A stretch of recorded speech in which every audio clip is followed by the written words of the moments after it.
Alrighty, well, welcome to this week's Margaret River Supercharger special episode of Ask Us Anything. The first bit of news is not actually anything to do with Margaret River. It is the fact that non-Tesla supercharger compatibility has spread to the entirety of the Netherlands. So this is basically that any non-Tesla EV can use the Tesla app, as you can see in the photo, and any car can use any one of Tesla's many superchargers in the Netherlands. And that's a great great advancement in the current trial.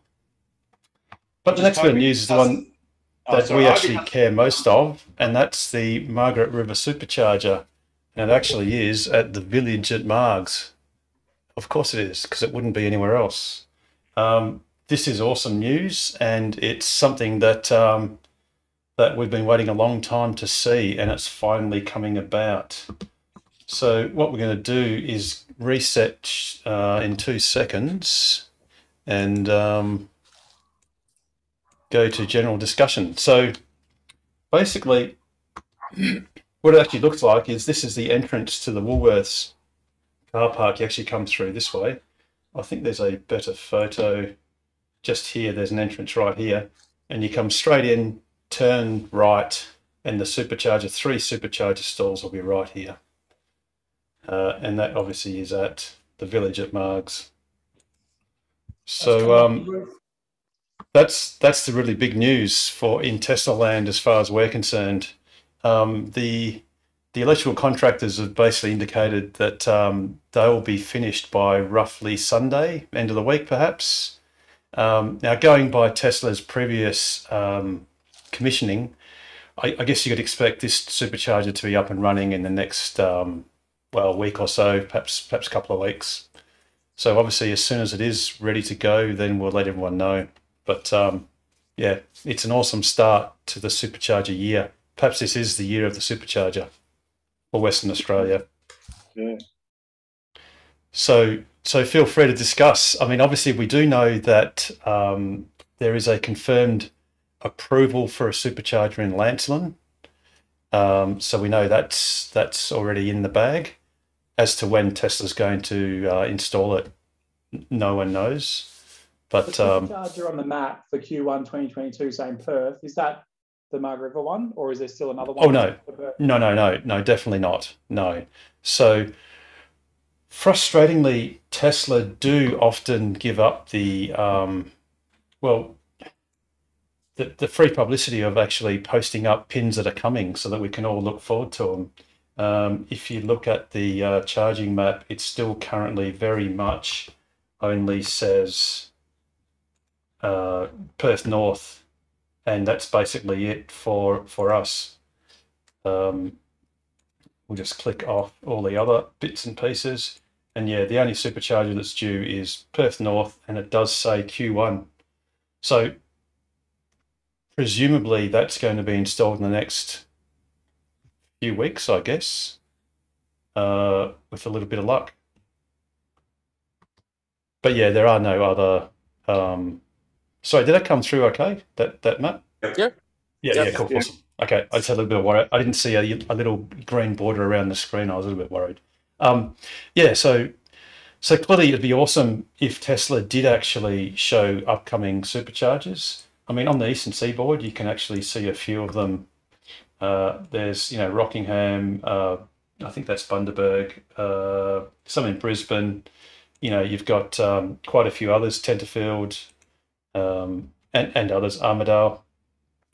And yeah, it would be nice, obviously, to have Tesla tell us about, the Lancelin one, which we already know. I mean, it'd be lovely to know about a Kojonup one as well, and an Albany one, which makes sense. Perhaps if you've got Margaret River, you might have a Manjimup one and perhaps a Walpole one, because they're sort of equidistant to Albany. But at this stage, I guess, the Margaret River one just popped out of nowhere. And, in the next week or so, it'll be up and running. So that's awesome. So I guess we don't have... one opening in Denmark sometime soon. Denmark is a bit tough because I think Denmark's only about 60 kilometres from Albany. So that might be a bit tough to do. It would probably make more sense to be at Walpole and then Manjimup, because then those are equidistant between Albany and Eton, Bunbury. So yeah, I'm not sure about Denmark unless anyone's got a hot tip, but I mean, that might come later on, when Tesla's got superchargers between here and Kalgoorlie and here and Carnarvon, and elsewhere. But yeah, Denmark might be a bit tough. Now, one thing I should have done too is if there's anyone new, please say hello. As you can see, this is a really... Oh, hello. Oh, hello, Lex. Welcome. Tell us about your car. Okay. I bought it in December, so I've had it for 2 months now. Absolutely loving it, but actually the reason I've come on tonight is because noticed since the January update that my auto steer seems to have stopped working, and I was wondering whether that was a common thing or was it just mine? Okay, what you might need to do, sometimes it can happen, is just go into autopilot, into the autopilot tab of your menu, and just make sure that enable autopilot or auto steer is enabled. I've done that. That's enabled. Oh, okay. Okay, in that case, so when you do a double tap on your stalk, it doesn't engage. Or sorry, do you see the steering wheel symbol grayed out? Prior to the update, I was seeing that, but now it no longer appears. Okay, what about traffic aware cruise control? So there's the speed limit symbols appear in grey? That's still working. Lex, do you still do the double tap to get it in? Or do you go, I can't see the grey steering wheel, and so I haven't done the double tap? I actually tried the double tap, but it didn't do anything. It just... Yeah, because the little grey steering wheel picture is now a teeny weeny little dot up in the top right-hand corner of the screen beside the reverse drive park neutral thing. It's right up there. So sometimes you're driving along and it's really hard to see. And until it comes up... From me then. Sorry? Maybe it's hiding from me then. Yeah, it doesn't always come up until you've been driving down the road and it can work out where the sides of the road are. So if you do a double tap and you get a beep, beep, beep type sound and it's not engaging, it's because it hasn't found the edges of the road. And it's... How does it go, Nige? Yeah, I was going to ask. Beep, bloody beep, all right? So just one thing to check is you've definitely got auto steer beta turned on. I have, yes. Right. Obviously, the little steering wheel was just to the right of the cruise control, or just to the left of the cruise control. Yeah, no, it's right in the top right-hand corner where part PRND is. And it's just so that's obviously changed since the update. Yeah, and it's only the same size as the letters PRND. Sometimes I just keep tapping the blooming stalk until it stops beeping at me and goes bing bong because it's engaged. I wonder if the cameras need calibrating since the update. Mine didn't. Do you have a notification if you go into, is it safety and security or is it software? You can get notifications. Service. So, gents, do you know if there's a notifications tab? Yeah. Do you recall where that is? Which?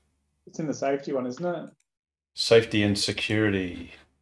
I'm just trying to bring that up now. No. Was it in the old one? That allow mobile access? Is that what you're asking? No. Where it shows the notifications from when it popped up, like to say auto steer temporary unavailable or something. So you can view, so you can view your notifications, your last several notifications. Or maybe it's under service. Service. No. Oh yes, no, it's not. It is under. Yeah, it is under service now. Okay. Oh yes, sorry. Yes. Okay. Here it is. Sorry. So it's under service, Look, this will look slightly different in your cars now because this is the older version of the user interface, but there's a notifications button. So if you press on that, that can show you any of the current or past notifications.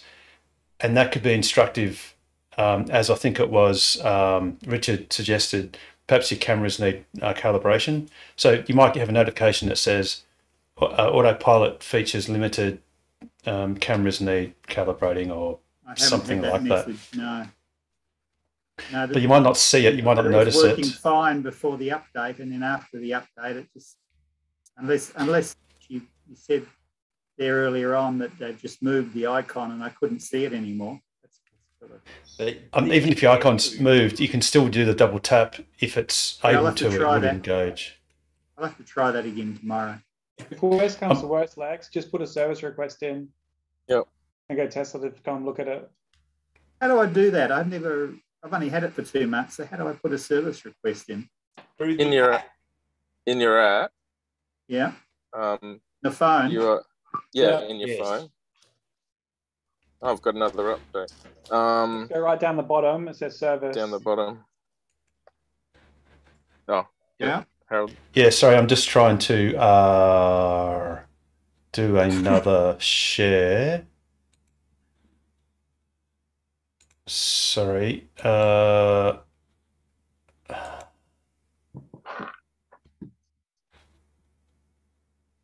was just trying to share my phone so I could actually show you properly. But it's not going to work. Sorry about that. Yeah, keep going. Sorry, Paul, keep going. That's all right. Down the bottom of your app. Yep. Yeah, you've got service. Yeah. So you click on that.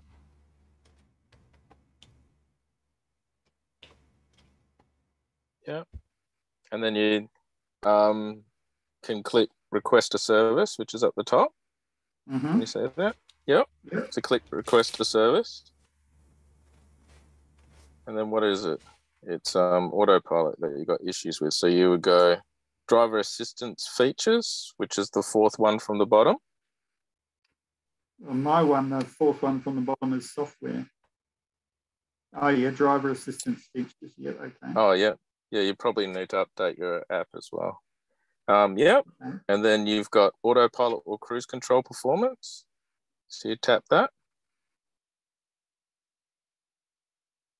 Right. Done that? Oh, okay. Maybe it's a new feature. Mine's different to that. Yeah. Yeah, I can see. Yeah. So have you updated your app on your phone? To update your app on your phone, you have to go to either, is it an Apple? Yeah, iPhone. Yep. So you go into your app store and then just type in Tesla and then just tap Tesla and then you open it up. So have you done that? Yeah, it does say update, so I'll do that right now. Yeah, and then you just update it because it won't update automatically. And once you've done that, then that's all you have to do. And yeah, you can just punch through it and then you just do a service request and they'll probably send a mobile mechanic out for you. Mm-hmm. It's a good idea to check the app update every now and again. Every week or two, it seems to change. Hell, my car's getting an update now. And I'm version you got, Paul? Huh? What version have I got? To check that, in the top right is where your profile, and then you flick up. Yeah. So you flick up, and I've got 4.5.1-864. So yeah, that's the app. That's the app, and what version of the car? The car's 20. What I'm getting right now is 22.4.5. Not .5.1 at the end, because there's a .4.5.1 out as well. Oh, okay. I get them randomly. Sometimes I get it early and sometimes I get it late, or sometimes I get it while I'm sitting in the car on a Zoom meeting. You got a Model 3, Paul? Yeah, performance. Finance. Okay. So just updates for you. Okay, my update hasn't come through yet. So yeah. Yeah. I'm still on the good old 30.11. Wow. Yeah, I got 30.14 last week, and I'm still waiting on .4.5, the 2022 one. Yeah, I've still got 30.11. I had that come through this morning, Nigel, the 2022.4.5. Well, it's got to soak down from Joondalup through Perth down to Rockingham area. Joondalup's like Peppermint Grove for the download people. That's what I've heard. So, what I did, I had some FOMO because Pete Petrovsky was showing off with his new features of being able to change the colour of his car. And I thought, oh, that would be awesomely funny if I could change the colour of my car, take a photo of it. And of course, there's only colour I'd set my car to, which is burnt orange, just to prove to Damon that indeed his car really is burnt orange. And I didn't have that feature, so I looked at my software and it was 2021.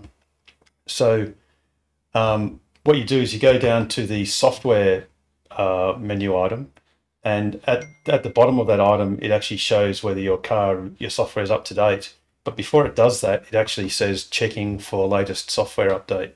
Yeah. And lo and behold, my car actually then, as I just did that, started downloading. So I let it download, and I went to my wife's car. The same thing on the app, it didn't say there was an update. But when I hopped in the car, went onto the software tab, it then checked, and after about a minute, it started downloading software.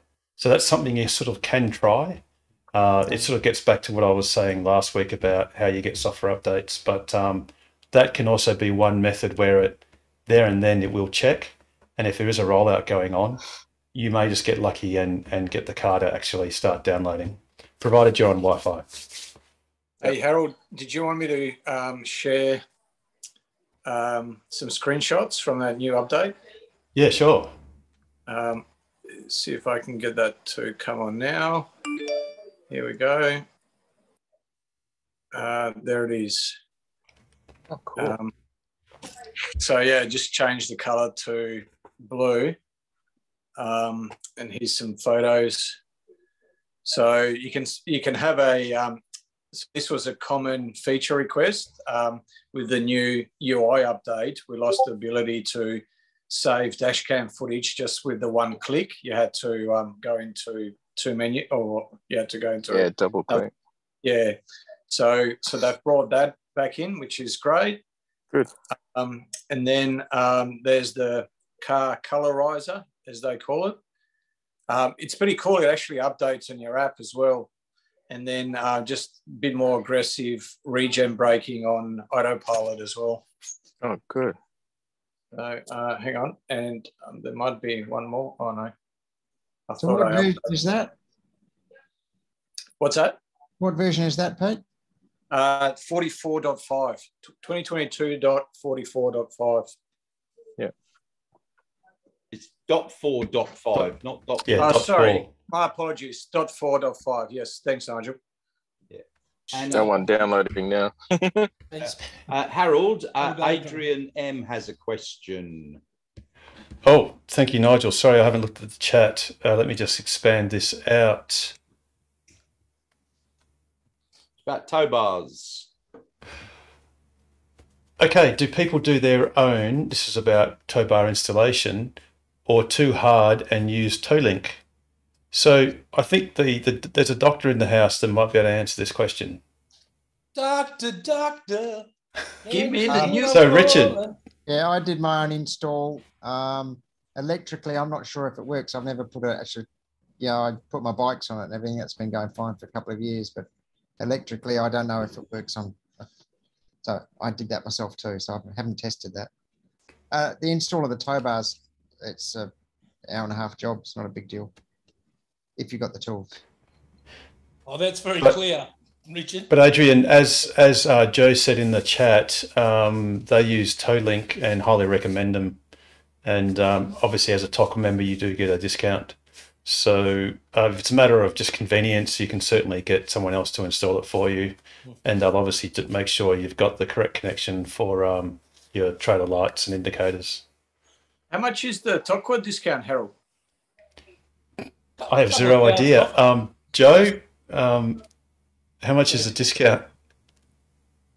Is it 5%? I think. I think it was 5%. I'll need to do 5%. A calculation. Which is better than a poke in the eye, just quietly. It's it's like more than $100 off. So which is Tolink? Great guys, Tolink. Yeah, they were good because they're miles and miles away, like over an hour away from us. So Wangara. Yeah, no, it's miles away. 4-day drive for Joe. It was a big day drive, yeah. So so what he did was he drove me to the local library, and I just worked from the library whilst they were doing it. And then when he was finished, he came and picked me up again. So it was really nice of him to do that. Those tow guys, great guys. How much did you pay, Joe, if you don't mind me asking? I did actually just find the invoice now. So we also bought a bike rack, but I think it's separated. So it says the price was 2,545, but I paid 2,418. That's why I'm trying to work out what percentage that was off. Okay. So with the discount, it was 2,418. Awesome. So I'm thinking about, I've been holding off, waiting for the genuine Tesla tow bar to come out, which I was hoping would come out when the Model Y would be here, but 2 weeks. That's right. Thank you, Jared. Next year. Where's your video? There it is. There you go. Really? Yeah, that's all. Any idea when you're going to be finished here? 2 weeks. How long will it take to put this place together? 2 weeks. I do get the permits. How long will the job take? 2 weeks.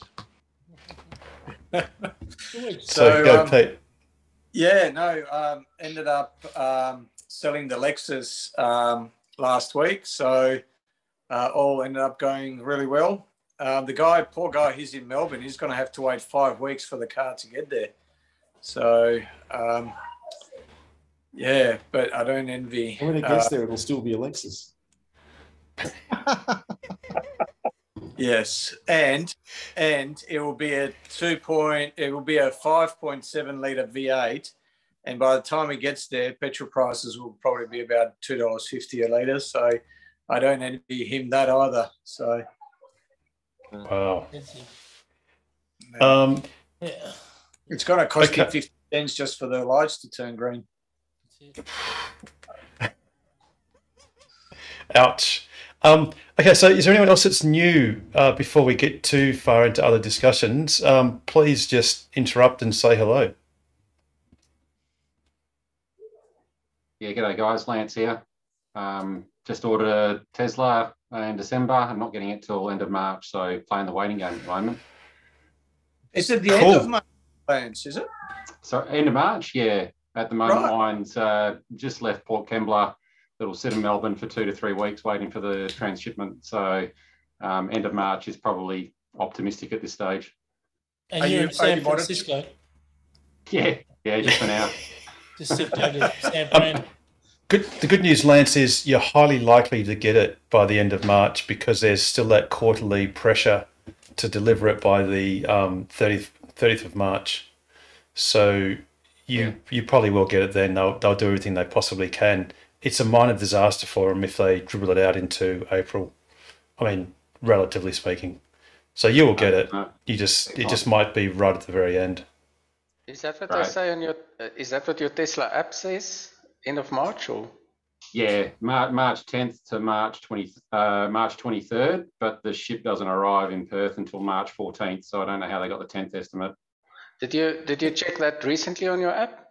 Yeah. I didn't make the first ship that the deliveries came forward. Oh, I see. Because I'm also, but they said I'll get mine definitely the first week in March. So mine must be on a different ship. Yeah. You got on the Morning Midas and got an early transshipment. I got stuck on the Crystal, 1 day apart on builds. There's some little good news. Fremantle Port's taken about 3 weeks to clear cars off the port. So all cars at the moment coming off the port takes about 3 weeks, just to give you an update. Wow.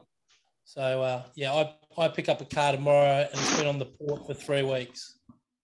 So, yeah, that's not good. He said the Fremantle port has been voted the worst port in the world. I'm pretty proud of that. I mean, it's pretty good to have that under our belt. But yeah, worst port in the world apparently. So yeah. When do the delivery stats for Tesla tick over? If you have a look in the transaction. Oh, I don't know, but you've got to take delivery. You have to actually have paid the money and taken delivery. That's when it counts as a sale. Okay. So there's a lot of impetus on Tesla's part, being an American company that they all traditionally live and die on quarterly results. They will definitely want to get your car in your hands by the end of the quarter. Absolutely. But if, as Jared suggests, if it's true that all car shipments have a 3-week delay and the ship only arrives on the 14th of March, well, then it's cactus. But I don't know. Perhaps Tesla have a better relationship with Patrick's or whoever, and maybe it'll just happen sooner. Cool. Yeah, I look at the harbour cams. If you go to Fremantle Port harbour cams, there's actually a cam that you can actually see the cars coming off the ship, and it's quite interesting because they just sit there for weeks on end after they come off the ship. Yeah, I actually checked it. It looks pretty full there at the moment. I've been looking at it every day for the last 2 weeks under Stalker Cam. Same thing. And yeah, they don't move very quickly. So yeah, I thought I was looking at a pole. It was actually one of the ship workers. They stand so still. It's not a pole. It was actually a person. So. But all these statues. All these statues over there. Yeah. Oh dear. Okay, is there anyone else that's so yeah, welcome Lance. Anyone else that's new, please say hello. Yes, I'm new, Adrian McMillan. Let me just turn my video on, maybe a bit. So, yep, hi everyone, got a Tesla 3 that I ordered back in December. Hopefully arrives potentially this Friday, but then over the next few weeks type thing. So in that sort of holding pattern, ready to pay that big wad of cash, but wanting to get some more certainty on that final date. There you go. Cool. Enjoy. Cool. One thing. Okay. Yeah. Welcome, Adrian. What color is your car? Tell us about the color. It's a blue LR. Nice. Cool. Yep. White seats or black seats? Black seats. Oh, practical man. Love him already. That's without a doubt the best colour combination of 100%. So pray tell, Ken. Pray tell. What colour is your car by any chance? I can't win that way. It's very interesting. I had my car sitting out in the sun. Oh, here we go. And I got into my car. A white seat. And I had white seat. And I could hardly touch the center console, which was black. And that was a bit in the sun. And my seats were directly in the sun and they were hardly warm. It's incredibly different. It's amazing. And they were quite grubby. So I've only ever used baby white. So this time I got a rag and some soapy water, and it just came up like brand new. It was brilliant. And I wear jeans all the time now. I'm retired. They're just perfect. So anyway. So they're white jeans, I presume, Richard. White jeans. Oh yeah, white jeans. Yeah. White jeans with white shoes and blue seats. Yeah. It takes them off to get in and out of the car. But... No, I actually do nothing. I was under a guy's MX-5 changing his suspension today. I'll just get in the car grubby, and they're brilliant. So is that because the MX-5's brakes failed and it ran over you, or how did you go into the car, Richard? That was another story. Don't even ask. We were changing suspension, and oh god. Anyway, he's taking it racing on the weekend. So. It's right. Good that guys remember to wear pants. Actually, so again, it's good that guys old as you remember to wear pants. Yeah, that's how it's because he's old. Is that what you mean, Nigel? Richard? Right, Russell? Sorry. Who's got Alzheimer's? It's the dementia kicking in. Yeah. Adrian, I'd like to apologise on behalf of the club. We unfortunately have a couple of white seat people, like anti-vaxxers. So we have some serious white seaters in this, and Richard is one of them.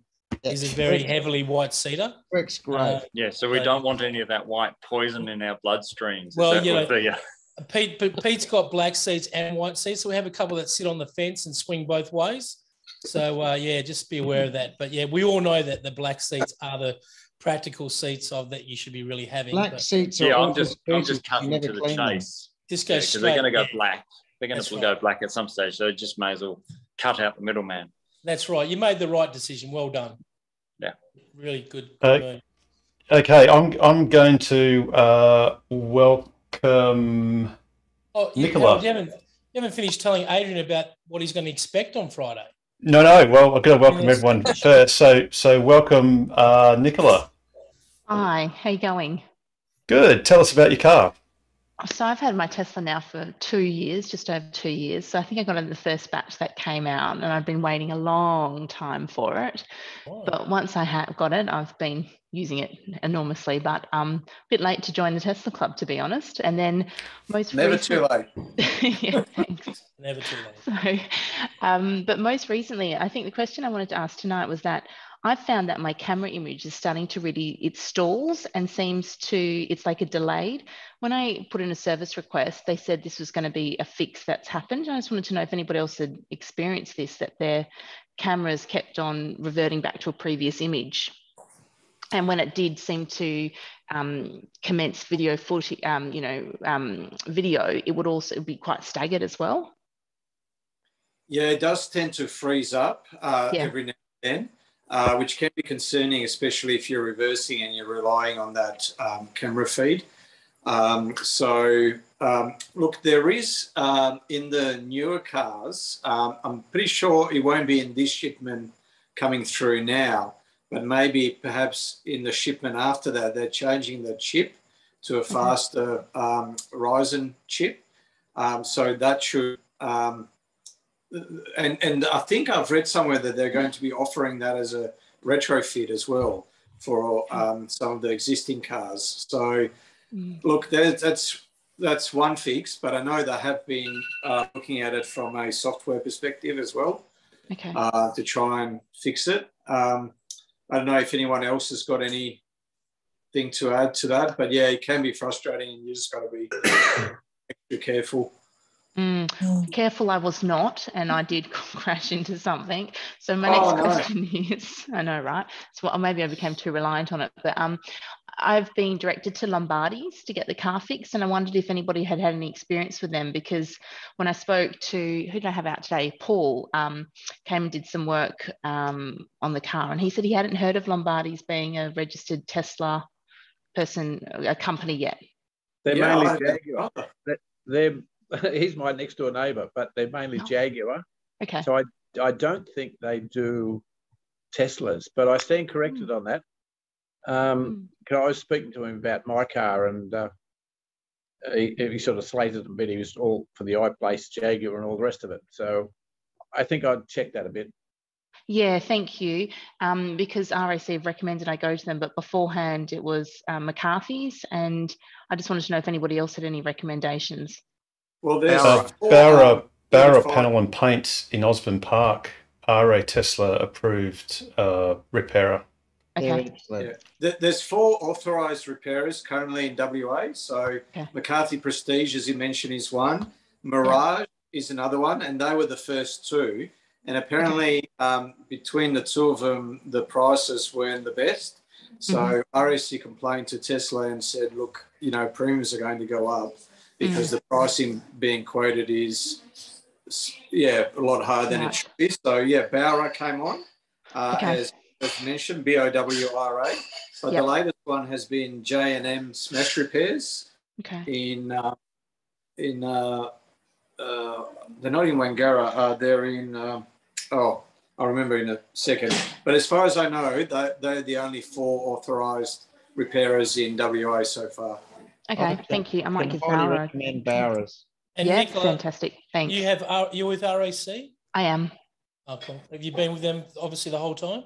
Yes.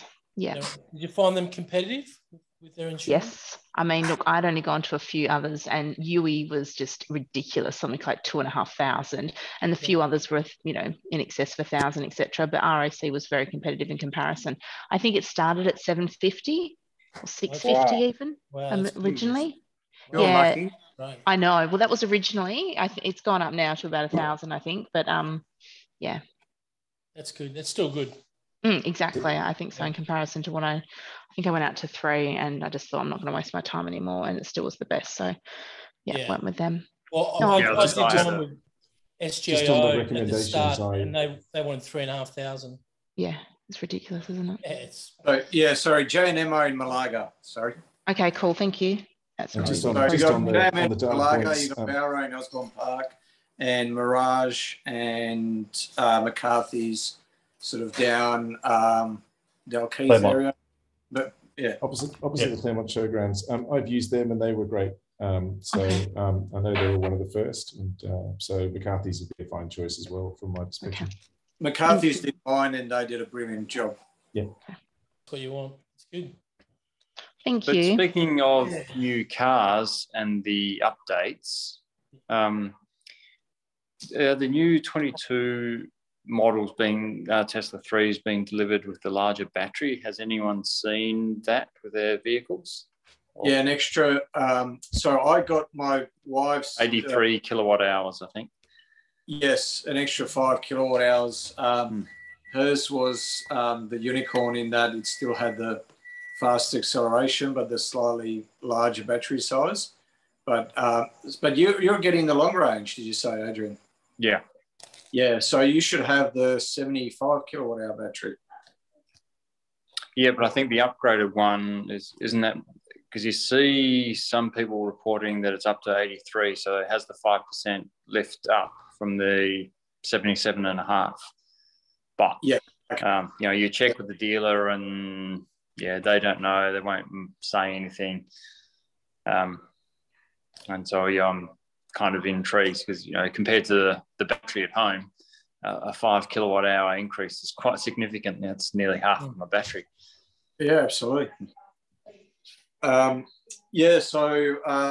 it started off as a 75 kilowatt hour. Even the performance was 75. So 75 usable, I think, wasn't it?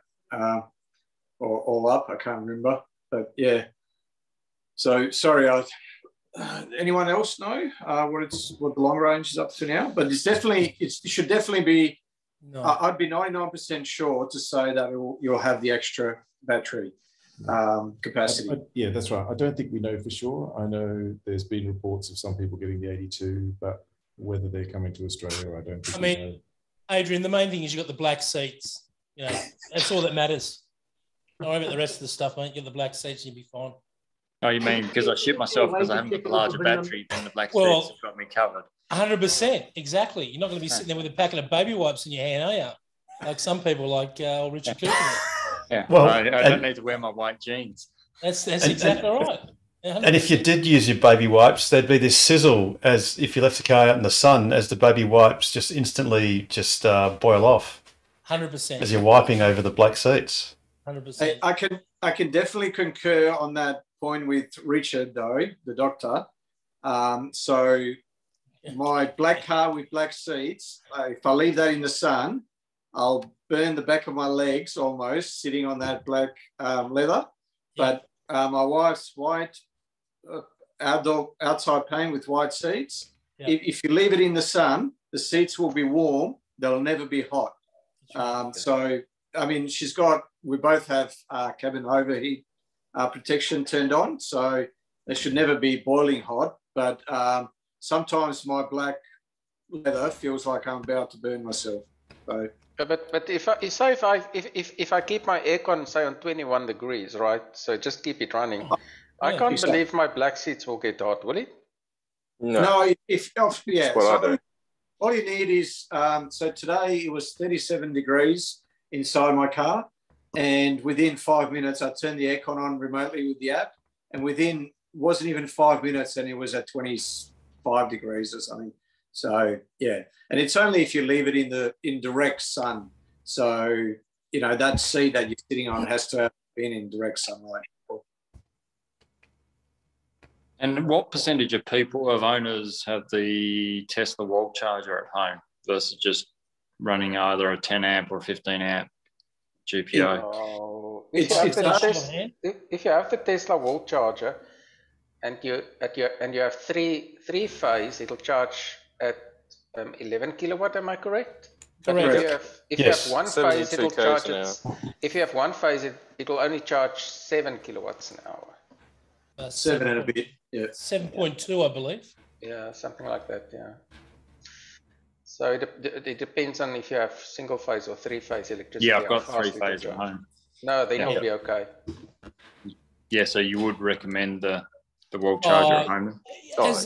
As they always say, you don't need it, but hey, we don't need a dishwasher at home, do we? But we've got one. We don't need a microwave oven, but we've got one. So, you don't need black seats, but you got them. Exactly. Yep, exactly. Point taken, Adrian. Yeah, I'm learning quickly. Oh, you will. And a house full of losers here. You know that, don't you, Jared? House full of losers. House full of losers. So it's only $780, and you get a 7.3 meter cable.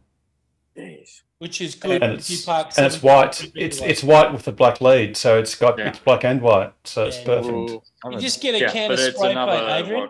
It's another $1,000 to install, or who do you? No. Shouldn't be that much. How complex is your setup? Where's your meter box versus the location of where you'd like to put it? Yeah, how far away? It's not too bad. It's the other side of the garage, but I've got enough panels on my switchboard that I should be okay, and then run a cable. Shouldn't be more than run, a 32 amp cable. Shouldn't be more than about $600, Adrian. So any electrician can do it. Don't go with the 2 electricians that are on the Tesla website, because you'll get charged Tesla prices twice or 3 times as much. Yeah. But any electrician can do it, but obviously you want someone that's done it before. They'll be quicker, they'll know what they're doing. But if it's on the other side of the wall, and if you've got enough DIN rail space, shouldn't be more than about $600. Yeah. I got mine installed about 2 weeks ago, and my charger was about 2 weeks. 2 weeks ago, yeah. And it's about 10 meters away from the electricity box, and the guy charged me GST included about $720, I think. Yeah, that's about right. That's what I want. Yeah, it's my local electrician, so it was fine. And Adrian, one good thing too is there's no rush to actually buy this or get it installed. You can do very well just with the 10 amp plug. One little pro tip that may or may not happen with yours, hopefully not, but if you do find that when you plug the 10 amp plug into the socket and charge the car, and it says the maximum current is only 8 amps, just go to your slider and, sorry, I'll just bring this up momentarily. And when you go into the charging screen, what you do is when you set the limit, just set it so that the car doesn't actually charge. So set it to a limit that's less than the current state. So in this case, say you set it to 50%, and then just leave it connected for a little while. And what the car should do is then update the software in the mobile connector, the mobile charger, which will then update the setting in the tail, and that will change it to 10 amps, just in case. Because it was just an error that Tesla made when they configured these things in the first place. So you can just do that. But even if you don't, you'll still gain well over 100 kilometers of range overnight just by plugging into a 10 amp socket. So there's no rush to, have the charger installed in a hurry, or you don't have to rush to get the very first quote you get, because you want it done next week or something like that. You've got plenty of time. Yeah, the priority is the bike rack, but the second one is then sort of working out where I want the charger, because 99% of the time the 10 amps is going to be fine. So going through that process again, what you're saying is you just say top up the battery to say 95%. So what sort of car have you got? You're getting, sorry, Adrian. Is it the long range? Yeah, long range. Okay, so in the long range, you'll actually see a screen slightly different to this. It'll be very similar, but it'll have the word daily up here and trip on this side. Now, what that means is that in your car, rather than charging it to 100% all day, every day, which you can do if you don't, if your screen looks like this. If you've got a standard range new Model 3, or what's now just called a Model 3, you can charge it to 100% all day, every day. But if you've got a long range where it'll have the words daily and trip, you should set it to no more than 90% for day-to-day charging. But you can absolutely safely charge it to 100%. But the recommendation is that you should do that just before you are ready to leave on a trip, so that you consume that first 10%, fairly quickly. So your operating range is between the sort of 10 and 90% type thing, and then your extreme, when you're doing a long range, then you can go all the way up to the full capacity. Yeah, and there's nothing extreme about 100%. It's just that they recommend that and what you could do is, and we've got a pro tip video on YouTube, which incidentally is just youtube.com/Tokwa. And all it says in that is, for instance, say if you're having breakfast, you just go into your app and move the slider across to 100% from 90. With your car still plugged in, it'll then start to charge that extra 10%. And the first 8 of those percents will happen quite quickly.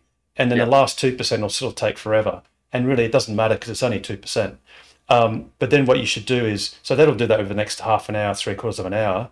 And then when you're ready to go, you just take off. And then in the next, 20 minutes, you will have consumed that 10% in any case, or half an hour. And that's perfectly safe. But just don't let it fester overnight at 100% if it's the longer range version of the cars. Yep, that makes sense. That said, every 2 or 3 months, it's probably not a bad idea to take it to 100% if you haven't done so in a couple of months, and maybe even let it sit there for half an hour or so, because it will just help balance out the cells, the different cell groups. I think that's not a bad idea. Adrian. So Adrian, you're picking your car up on Friday, is that right? Well, no. In theory, it may arrive on Friday. Oh, it's a may arrive. Oh, yes. Shit. And so, yes. Did you, when you ticked that you're going to pick the car up, did you tick for the red bow ribbon or the dancing girls? Oh, both. Yeah, neither. Are you getting both? Oh, okay. Yeah. Oh, that's all right. Well, didn't you? No, I didn't. No. Because you opted for the black seats. That's it. That's what it was, the black seats. I knew it. Yeah. And they say black seats don't matter. Oh, there you go. Yeah, I just, the guys will tell you how the delivery side of things will be very quick. Yeah. They've got it down to about 11 seconds now, I believe. So, just make sure you just soak it in. It's like savor the moment. Yeah, it's like getting married. Sooner or later, you just got to, get the car out and tread carefully. So I'm keeping the car for that long. No, longer. But but you just, it's a very quick process. Something you might not be used to. So very in and out. Yeah. They won't try and sell you mats and insurance and no, nothing like that. No. Here's the car. Get the hell out. I just have a question. Yeah. When you go and pick up your car, what sort of charge does it have? How far can you drive? It can vary quite a lot, but if you do have to go a fair distance straight out of the store, it's well worthwhile dropping him an email and letting him know, and they'll charge it up to 100% for you. But it can vary quite a bit, especially when they're busy. But the other thing is with Supercharger at Karrinyup, it's only 10 minutes away, and you go top it up there if you needed to. Very good. How busy is those Superchargers at Karrinyup? Is it like in fully booked the whole time? Are you waiting for it, or? No, you rock up, plug in, off you go. Yeah, when you navigate to it on your app, it'll tell you how many stations are being used. And because I'll show you, won't you, Harold? Yeah. So, for instance, if you go into your map, it actually says at the moment that Perth North Supercharger has 2 stalls available, and Eaton has 3, and Williams has 2. So Karrinyup now has 2 stalls available right this moment, and that's a live setting in your app, just at the bottom. When you go to map, it's a relatively live. It's sometimes delayed by a couple of minutes to get status coming back. Yeah, it should also show on your map in your car as well. So when you're on your way, like navigate to the supercharger, and it'll show you that and all that. Harold, how did you get it on your phone? The other day when I went there, I navigated there and it said that it was temporary unavailable, and I went, bugger it, I'm still going. So I went there and it was fine. And it was fine. Yeah. Yeah. So you just go to location. You just go into location of your car, and when you click on that, it shows a map, and at the bottom of that, you can scroll to see. You can see the supercharger status at the bottom. Put your glasses on, Richard. Which you can scroll. The glasses for the glasses. Put your special ones on, Richard. Down the bottom. But if you get there and all 6 are full in Karrinyup, there's 2 AC chargers which are free to use as well. Yeah, and they're always full too. Always full. Yeah, you can charge on those 2 while waiting. Yeah.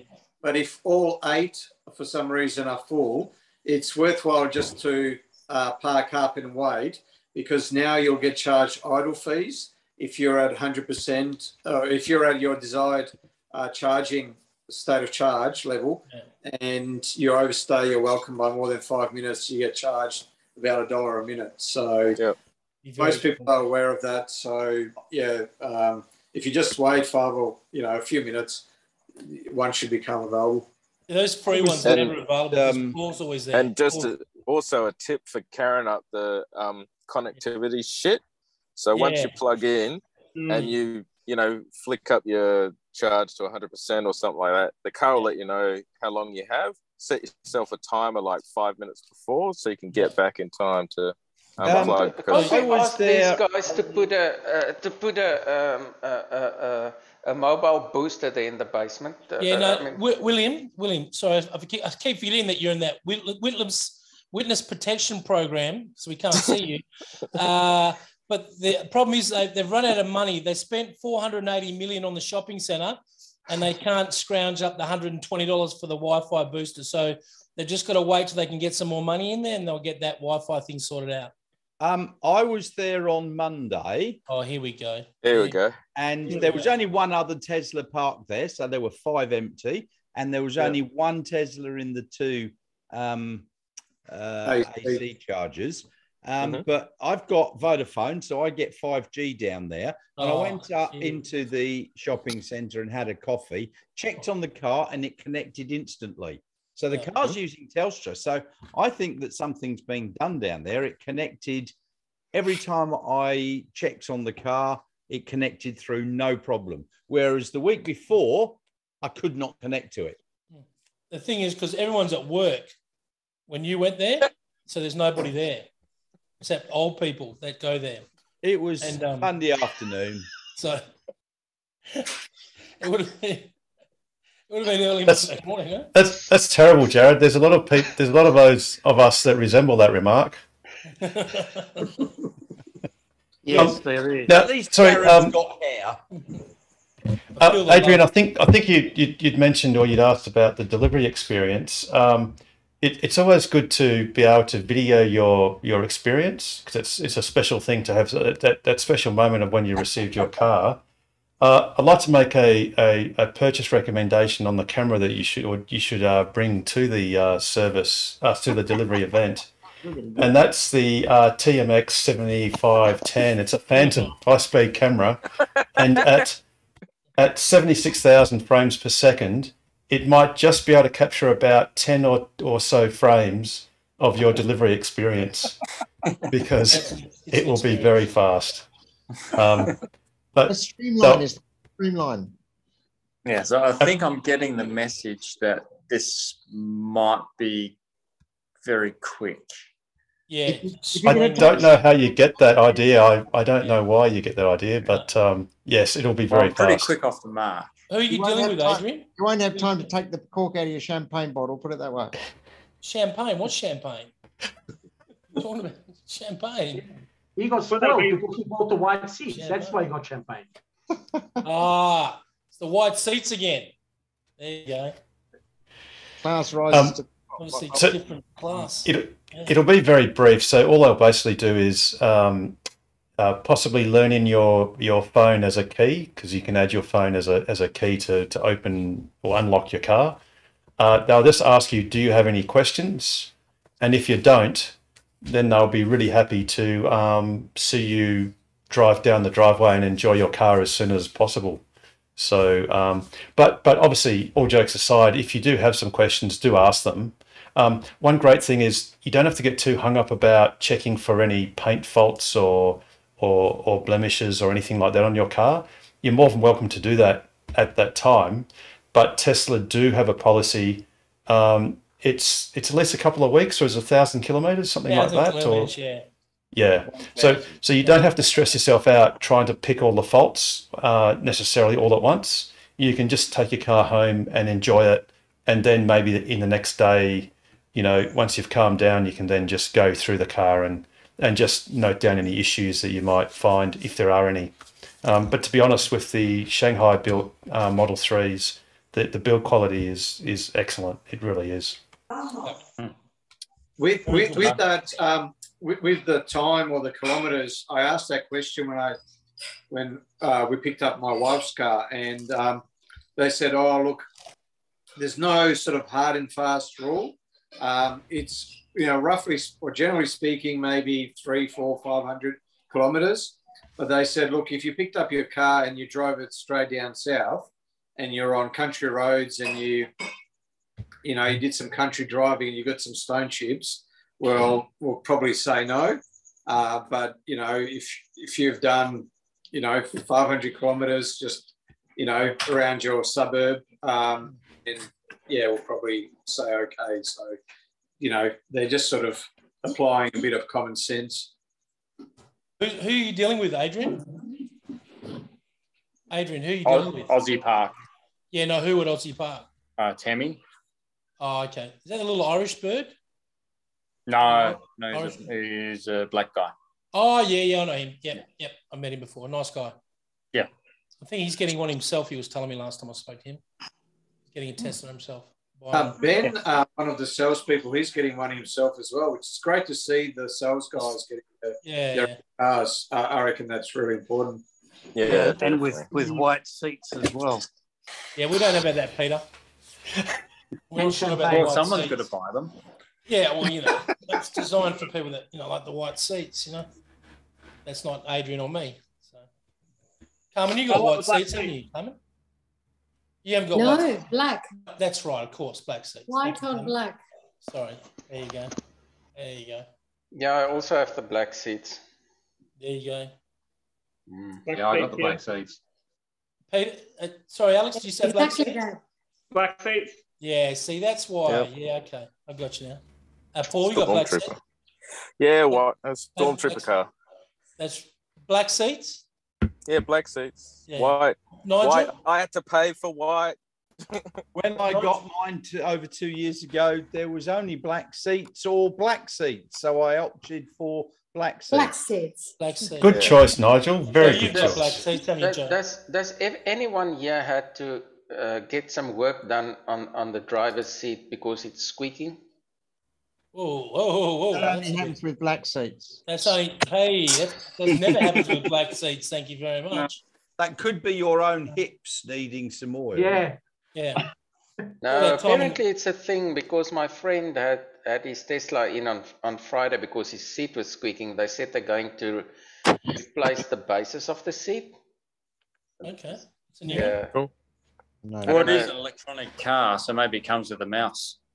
Champagne. This guy. Hey, welcome. Hey, welcome. Yeah, little buggers. Yeah, actually, but a serious question, being I'm a slightly elongated person at 6'4", and so the driver's mirror visibility is shit, really. Has anyone had any problems or means to get that driver's wing mirror to cant out further? You can always get a caravan mirror, one of these wide mirrors. Tesla. That would look awesome. Now I know why you're in witness protection program. Yeah. Now I know why. There you go. Caravan mirror. That's talk about wind coefficient. You're not going to have a squeak only. You're also going to have a whistle. So is anyone tall in the room that's had any experience with that? I'm 6'3" and it's no issue.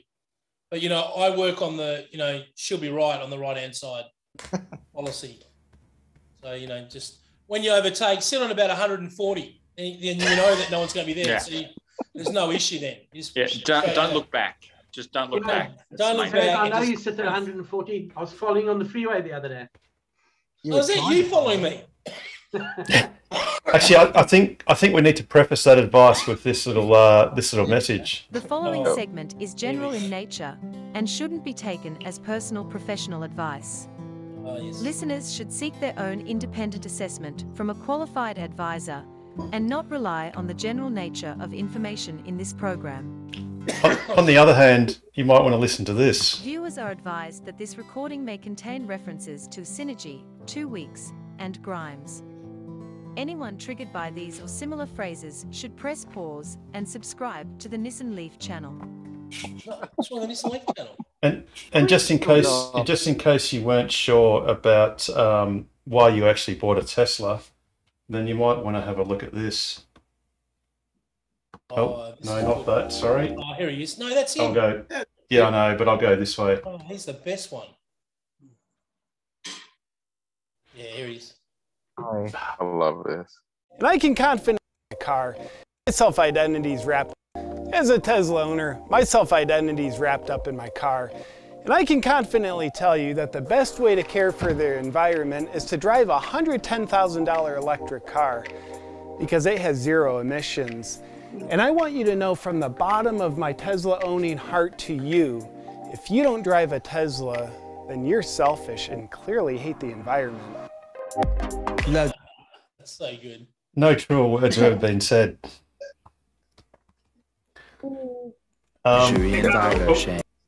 Yes. We've got to mention about the EV smart tariff. Yes, thank you, Alex. That was an awesome segue to that second intro. So anyone that hasn't heard of it, just Google Synergy EV tariff. What it basically does is it gets your house on a 30% discount on energy it consumes between 11 p.m. and 4 a.m. Unless you're on and now this only applies if you've bought your car in your own natural name and not that of a business. And also to be able to successfully apply to Synergy, which you just do online, like I said, just Google Synergy EV tariff. You just need your registration papers in your name, and your Synergy account needs to also be in your name. So if it's in a spouse's name and vice versa, you just need to swap the Synergy account into whoever's name is on the rego papers, as long as it's a natural person and not a trust or something exotic. Sorry, Harold, what's like Richard Cooper, because he's got a dancing name, can he still get that EV tariff because he's known as Dolly the Dancer? Does that still apply? As long as the nickname is similar to the name that's registered to your car on your Synergy account, you should be okay. Now that'll basically apply to almost everyone that buys a Tesla these days, unless perhaps you've got a battery solar system and you're on the smart power tariff, in which case that's a better deal for you. But if you don't have a battery system, except for a very rare circumstances, you're better off just staying on, effectively, it's the standard domestic A1 tariff, but you get the discount between 11 p.m. and 4 a.m. And incidentally, you can actually set your car up to charge automatically to either start charging at 11 p.m. or you can set it to finish charging by 4 a.m. And then the car will actually choose when to start charging, which could be, say, 1 a.m. or something like that. So it ends up finishing charging at 4 a.m. And that's a setting we could always look at later when you set up charging on your scheduled charging on your car. But yeah, so Synergy EV tariff. Thanks, Alex. That's an important thing that basically everyone should apply for if you bought your car in your own name. And even if you do have a battery, it still might work out better than the smart home. Oh, there's always.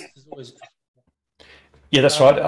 That's right, Russell. Because really, the notion of having a battery, the purpose of having a battery is to literally use only your solar wherever you can. The good thing is in winter, on the so-called smart power tariff, which is quite a fair bit cheaper, 15 cents a unit, I think, roughly from 9 p.m. to 6 or 7 a.m. 7. The big sting in the tail is between 3 p.m. and 9 p.m. You actually get charged nearly 51 cents a unit. 54. Which is fine in summer if you've got plenty of solar and you've got a battery and you can sort of, the battery's pretty full by 3 p.m. It'll probably ride you through to 9 p.m. But in winter, of course, it's never going to happen if you've got heaters on or whatever, and you'll get stung. And I dare say that often a lot of these tariffs are tuned so that the customer often loses. So the EV tariff, on the other hand, there is no higher fee. You always will pay just the 29 cents a unit all day, every day, and get the discount over part of the nighttime period. Also, I'd like to say that there's no losers here tonight because Alex is sporting that new haircut, and it looks very nice, mate. So thank you, Joe. No worries, my pleasure. The only problem is the seats in his car behind him are black, aren't they? They are black, and he lives in Mandurah, so there's a few good things going for him. And the haircut. I think the blood doesn't the blood splatters don't show up as much on the black seats. No, they don't. No, that's right. Exactly. Yeah, but you can see where you've been snorting. It leaves marks on the black. Talking from experience, Richard. Yeah, Richard, what are you talking about? Seats. You don't see a thing. So earlier tonight, how are you talking about Amsterdam?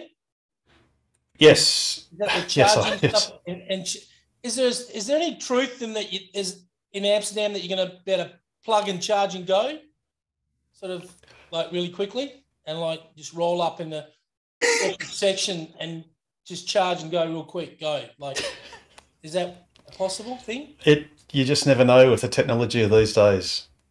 Okay.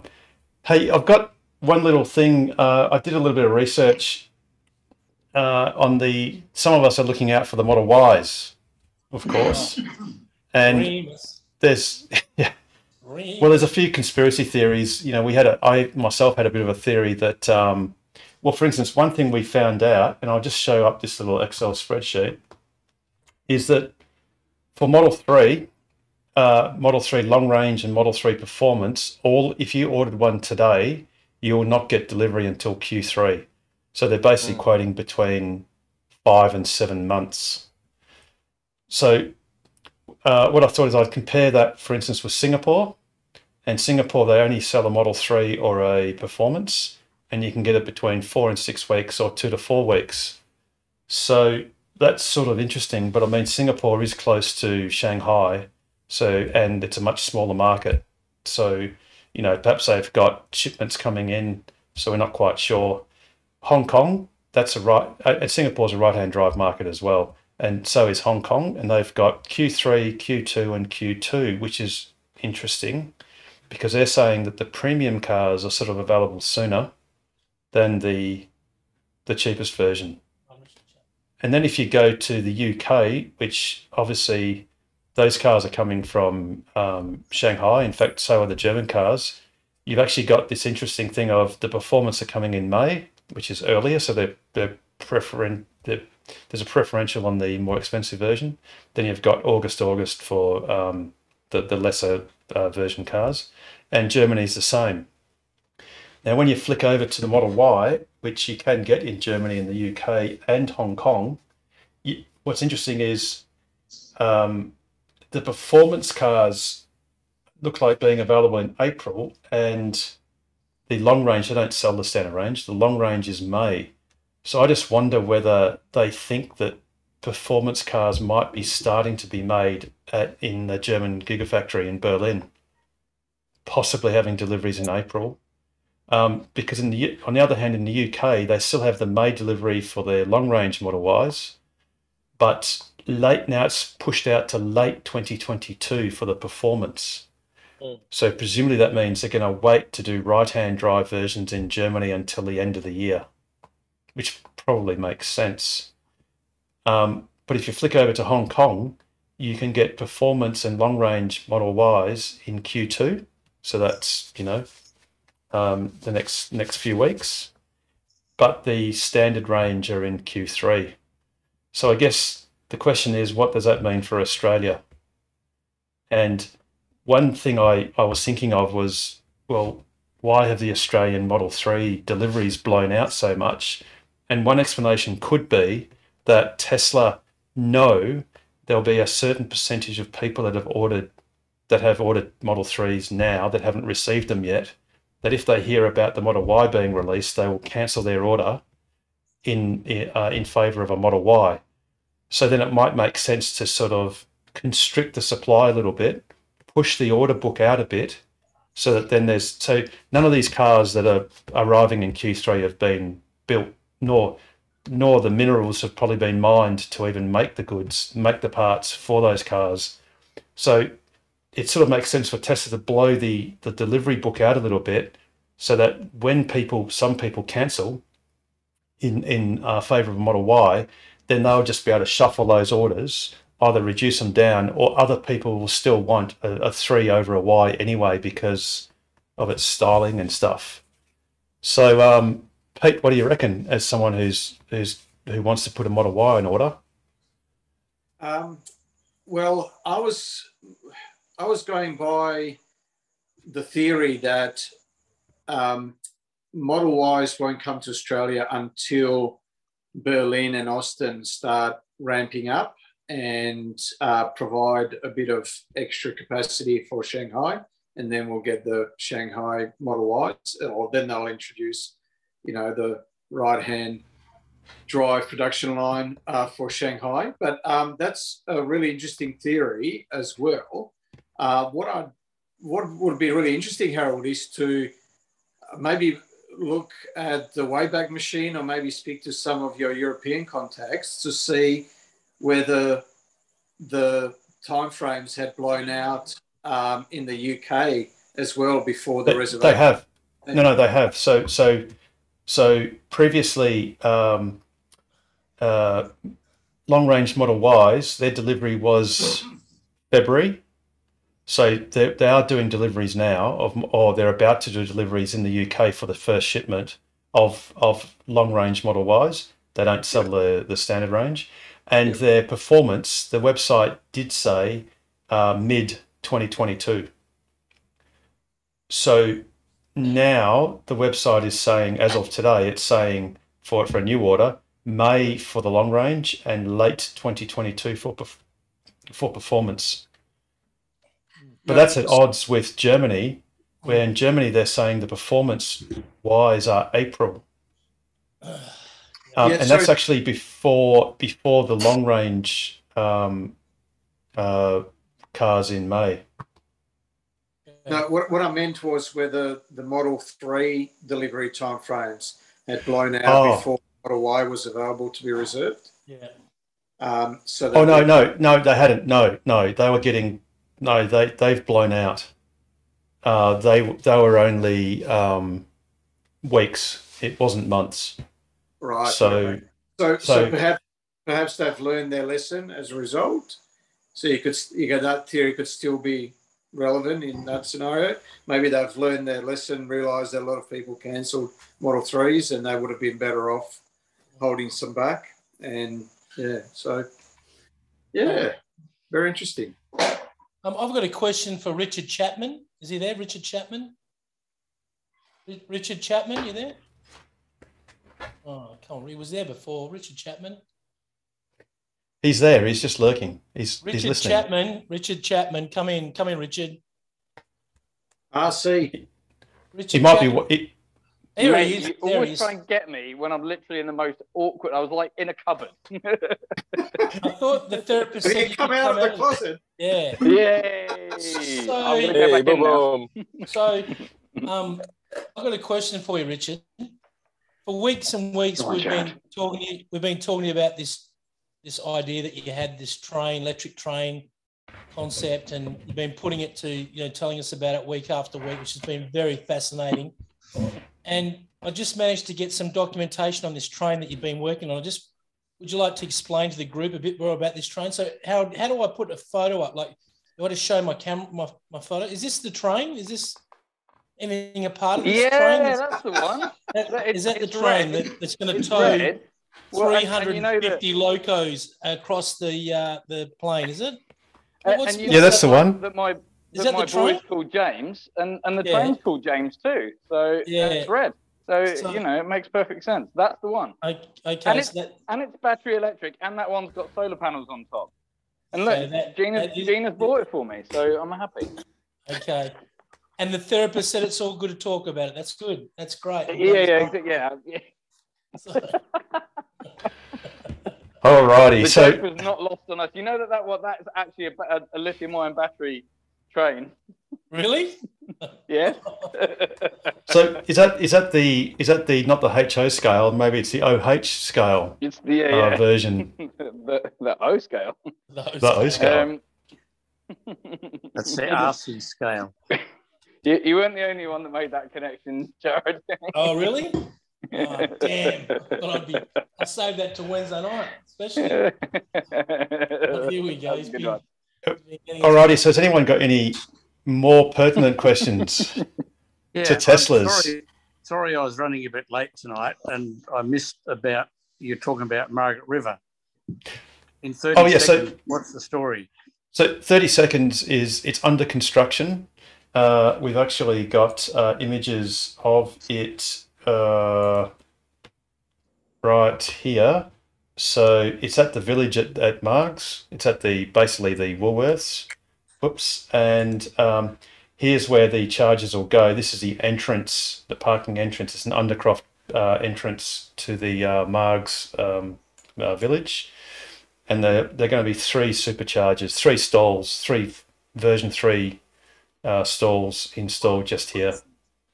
And you can see the electricians are busy at work with the cable trays and putting everything in. And the electrical contractors basically indicated that that their part of the work would be finished probably by Sunday, this Sunday. Ooh. And then going by normal sort of commissioning process, you'd imagine that Tesla would be finished within the next following week or so, having it all commissioned. Obviously, as soon as we get any evidence that it's actually running, we'll let everyone know. We'll tweet that out. Unfortunately, Tesla are notorious at being a bit slow with putting the icon on the map of your car, in the map on your car, or on the app. That usually takes some days before that updates. But obviously, we've got plenty of people looking around and plenty of people driving past Margaret River. So as soon as it's operational, we'll let everyone know. Okay, thank you. Is that also free charging? No. Oh no, the supercharging is 52 cents a kilowatt. Well, you do get, depending if you bought your car using someone's referral code, or if someone used your referral code, or you've got credits or whatever, or you're fortunate to have an old Model S or X which has free unlimited lifetime supercharging. No, it does cost. I haven't paid for supercharging. Rob knows ever, actually, Harold. Rob told us last night. It's about 51 cents a kilowatt. Oh no, Rob told us last night that the charging was different in Margaret River. He said there's going to be a different rate. Oh, you have to just check with Rob. He'll be able to let you know, because he told us last night. Remember Paul? Yeah. Harold. There you go. There he is. There he Yes. is. Rob. Yeah, look, Rob. Harold. Because it's Margaret River, it's going to be 75 cents a minute, and it's $1 on school holidays, public holidays, and long weekends. A minute. That. 75 cents a minute, Rob. Yeah. None of you blokes have been to Margaret River, have you? Yeah, it gets really busy at. We got married there. It gets really busy at school holidays. But 75 cents a minute. Sorry, Jared. Oh, well, hang on. So, Jared, it went over the heads, mate. I know. Yeah, it was worth a go. It's worth a go. No, it's the same price everywhere except Amsterdam, where you can get the chips and mayo in the container and get charged at the same time. I guess our problem is our IQ is slightly higher than 60, so it just went right over our heads. But but 75 cents a minute would actually be a screaming bargain, because at 250 kilowatts, you'd be jamming in many more than several units of electricity in that minute, which means that would actually be a screaming great deal. But yeah, it's 51 cents a kilowatt hour. Well, that'd be about $9 for about 300k of range. Is that $9 Australian dollars, Pete? Or... Yep, but they don't charge that fast in real life. No, I'm basing it on real life. So it takes from about 10, 12%, 15% to about 60, 70%. It takes about 12 minutes. And that's the current up charger on a Performance Model 3. So, yeah, my standard range will only take 170 kilowatts. I was at Karen Up a few weeks ago. I arrived with 19, 20% preconditioned. It hit 167 kilowatts for a short while and then dropped down. And I went from 20 to 90% in 24 minutes. Yeah, it's pretty damn quick, because I go there regularly. And yet the app was saying, and the screen was saying 35 minutes. So I went off to do something, and bloody hell, it was beeping at me 10 minutes early. And the same when I was up on Monday. It was said I was going from 50 to 90, and it said 20 minutes, and it took 12. Yeah, it doesn't take long. Like does anyone know what the fastest supercharger is? Because I saw something that there's one. Now there's a supercharger developed in Sweden apparently that'll charge your car in 10 minutes full. Yeah, no, it's not. No. You're probably talking about the other vehicles that got the higher voltage or battery, but it's a different make of car, not in Tesla. Yeah, maybe like the Porsche Taycan. 800 volt batteries or something. Yeah. But even it's a damn thing as well. The V3s are being upgraded to 324 kilometers an hour. Kilowatts. Kilowatts of power. Kilowatts as a top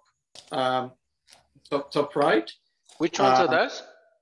So the version 3 supercharger. So Karen Up is a V3, Williams is a V3, Eaton is a V1. Two. Version 2. And yeah, so no doubt Margaret River will be version 3. Yeah. So which ones are being updated? I don't understand. Are they replacing them? No, they can do a software update. Over-the-air update, same as your car. Yep. So for example, for Tesla to charge a car at 250 kilowatts at a 400 volt battery pack, they've got to jam in 625 amps through the connector. Bearing in mind that the CCS standard maxes out at 500 amps. So interestingly enough, if you go to Treendale and charge your car, your Model 3, say a long range Model 3 with the larger battery pack, and it's nicely warmed up, you'll actually plateau at 200 kilowatts maximum, because the Treendale, even though it's a 350 kilowatt nameplate charger, it can only push out 500 amps, and 500 amps at 400 volts is only 200 kilowatts.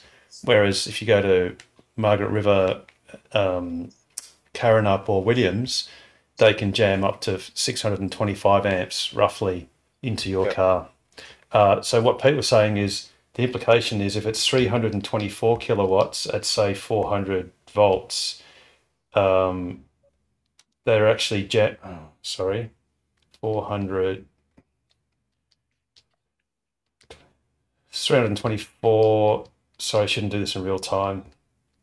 That's okay. 400 divide. It's 810. It's only 800 amps roughly that they're going to jam into that connector, which is. If you're at Karen Up, you plug it in, You go up, you've hardly got time to get a coffee and get back to the car and it's full. It's great. Exactly. That's unless I normally go to Karrinyup when I've got almost bugger all in it, and I put it to 100%, and it always says like 50 minutes or less, and that's with a performance Model 3. So, and you have the fast one. Yeah, I got 250 kilowatts because I pre-conditioned it, and I went to take a video of it, and it bloody well dropped to like 248 before I even pressed that. So do you ever take your car on the racetrack or not? Yes. You do? Yeah. That's how I got the scratch on the side. We need to go to the TV day, boys.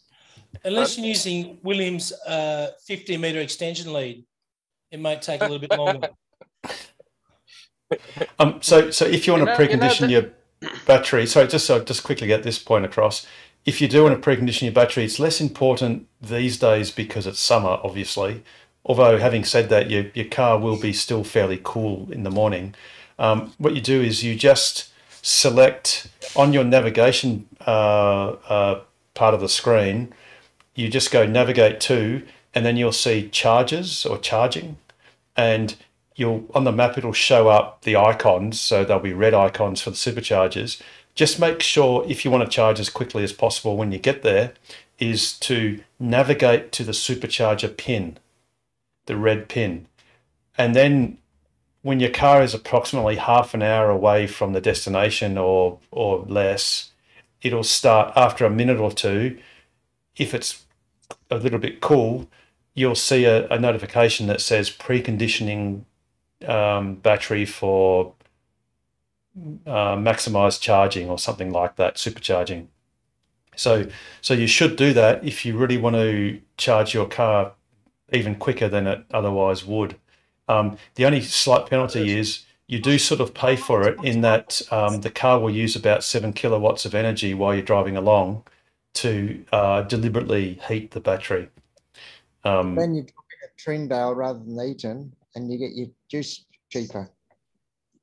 Right. So then what you can do as a little hack is to navigate to Eton, and then you just turn off to Trendale, because obviously if you're a member of the RAC, you get a 20% discount on the charging at Trendale and at RAC headquarters on the 350 kilowatt charges. You get another 5% if you got white seats as well, apparently. A little bit more. And if you're traveling in these 38-degree days, it doesn't actually do preconditioning. Yes, exactly, Joe. That's right. So the battery's already quite warm. Already hot. Yeah, exactly. So, but it's an automatic process, so it doesn't hurt to navigate to the supercharger. Try it, but it might just not come on. But yep, exactly. I went up to Karrinyup on Monday, and man, you're there more than me. You're Karrinyup king, mate. I've only been there one Monday and the Monday before. It was preconditioning the whole way up, and it was hot. Get that when you get, I guess, them. Yeah, you probably were driving slowly or something. Or was it early, Nigel? Was it early in the morning? I mean, 7 or 7:30? Nope. It was already pretty warm. There must be a bug in your car. No, maybe your car had cooled down, because I think it wants the battery at about 40 degrees. Yeah, 40 to 41. Yeah, so the thing is, maybe your car was sitting, I don't know what the overnight temperature was, but let's call it, 20 degrees. So maybe the battery was as cold as 20, and it does take some time to warm up.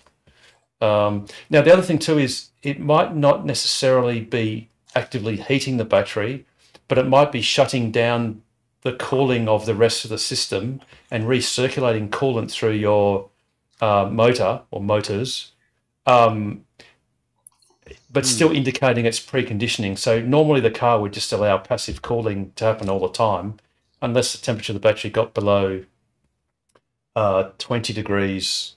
It would sort of suppress that, or below. So it's below about 17 degrees. It actually starts heating the battery by itself. So maybe what it was doing was just not allowing the battery to cool naturally. It was actively stopping it from happening, perhaps, and not wasting energy actually heating. Harold, does the preconditioning ever cool down the battery, or is it just? No, that's it. That's automatic. That's well, no, so that's not automatic. There is a racetrack on a 40-degree day, and the battery's at 60 degrees, let's say. Oh no, it won't never get there. No, so I think the set point for passive cooling is 40 degrees, and the set point for active cooling is it's either 50 degrees or it does change sometimes. It can be sort of 45 degrees, I think, or 50. So you'll actually spend air conditioning effort, like actually use your refrigerated air conditioning to cool the battery.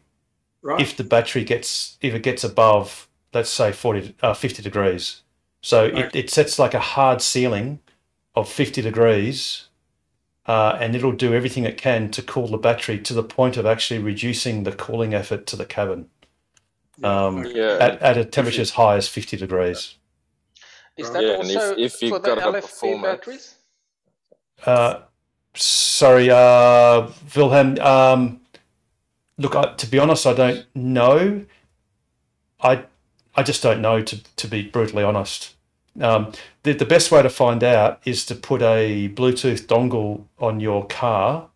I'd have to look at one of the Bjorn Nyland videos, because he often puts a dongle on all the cars. And as he's scrolling through all the lists of parameters, you can sometimes spot where it is, and it'll have active cooling set point, passive cooling set point, and active heating set point, and all that sort of stuff under the battery parameters. Your battery inlet temperature is what you'll be looking at. Yes, but Paul, they also the car also just gives you the set points. It actually says there's a set point for active cooling. I'm not sure if I. Oh yeah. Go on. Yeah, with our performance cars, you've got your track mode. Yeah. So, and that actually allows you for more cooling. It does. For your battery as well, because that's the whole point of that. So you can just go on the track all day. Yeah. Yeah, well, its default position is, I don't care, I'm just going to turn all the cooling on full bore. Yeah.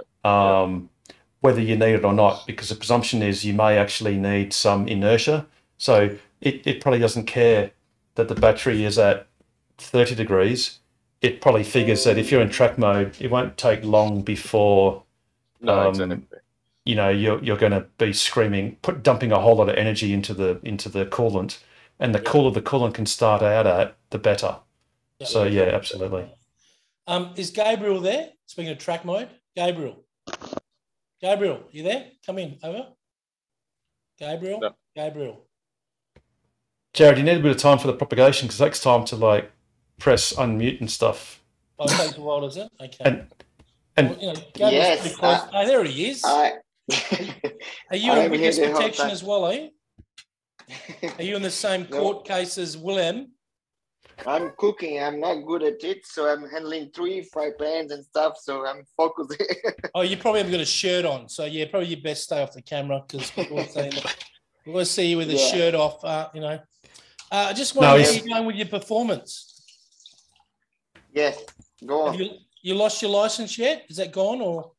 No, and I haven't got any fine yet. Although I got a flash a few days ago, and I saw on the recording that actually took a picture of me, and was 114.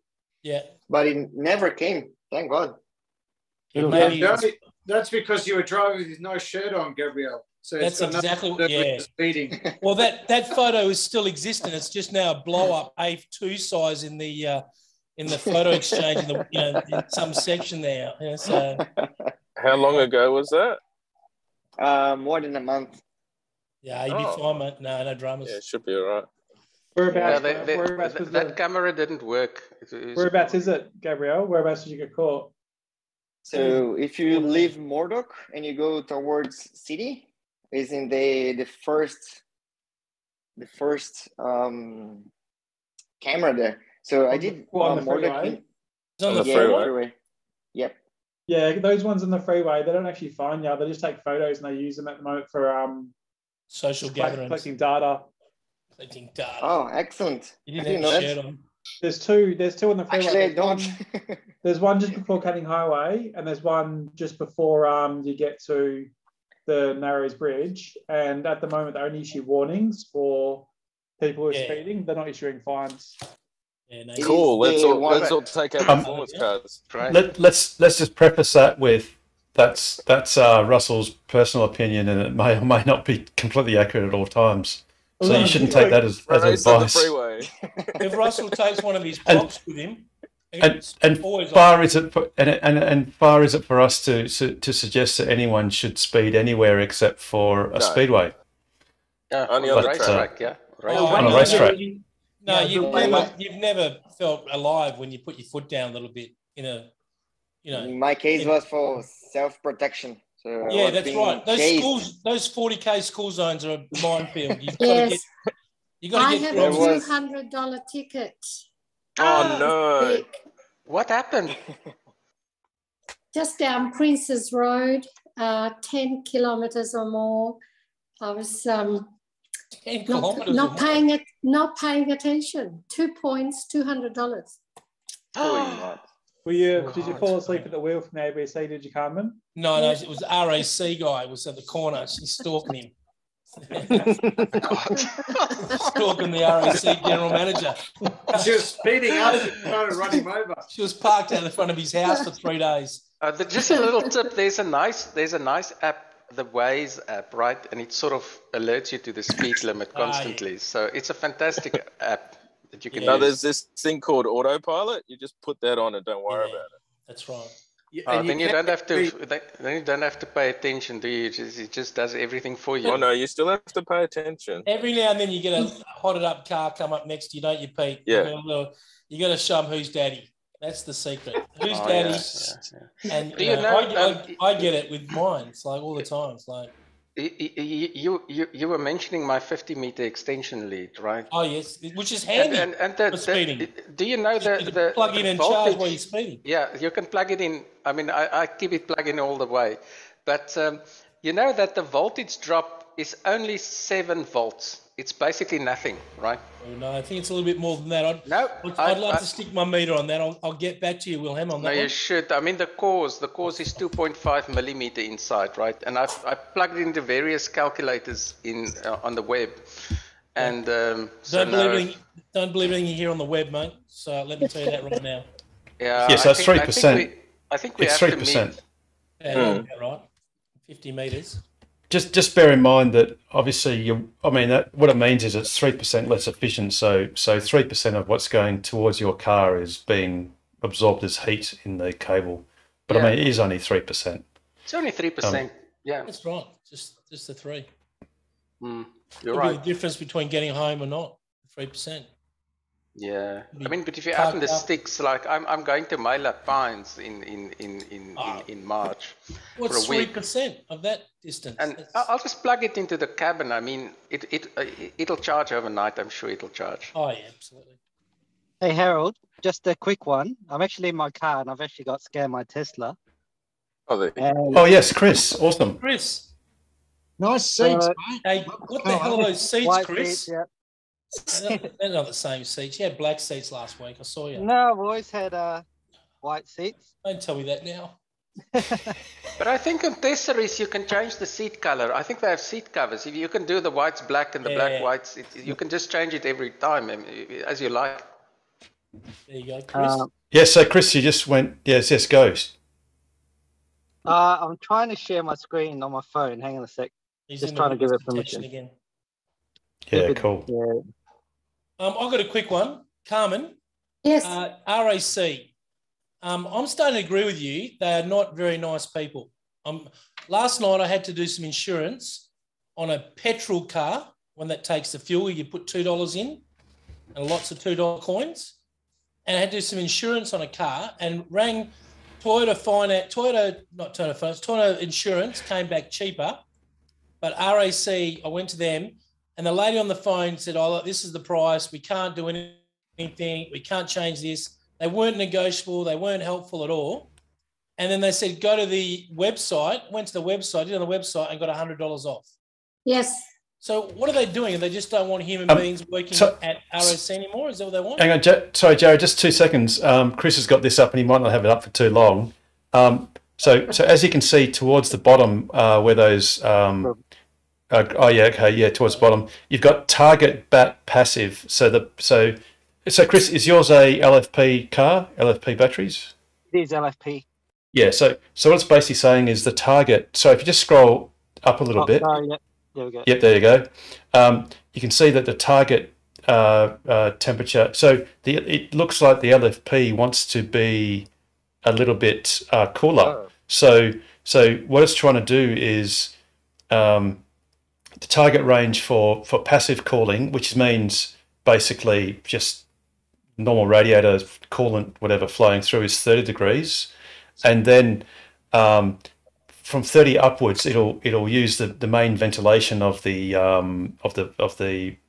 front radiator and coolant up to 46 degrees, and it won't let the car go beyond 46. So if it gets hotter than 46, it will actually use the air conditioner with the octavalve, and it'll use refrigerant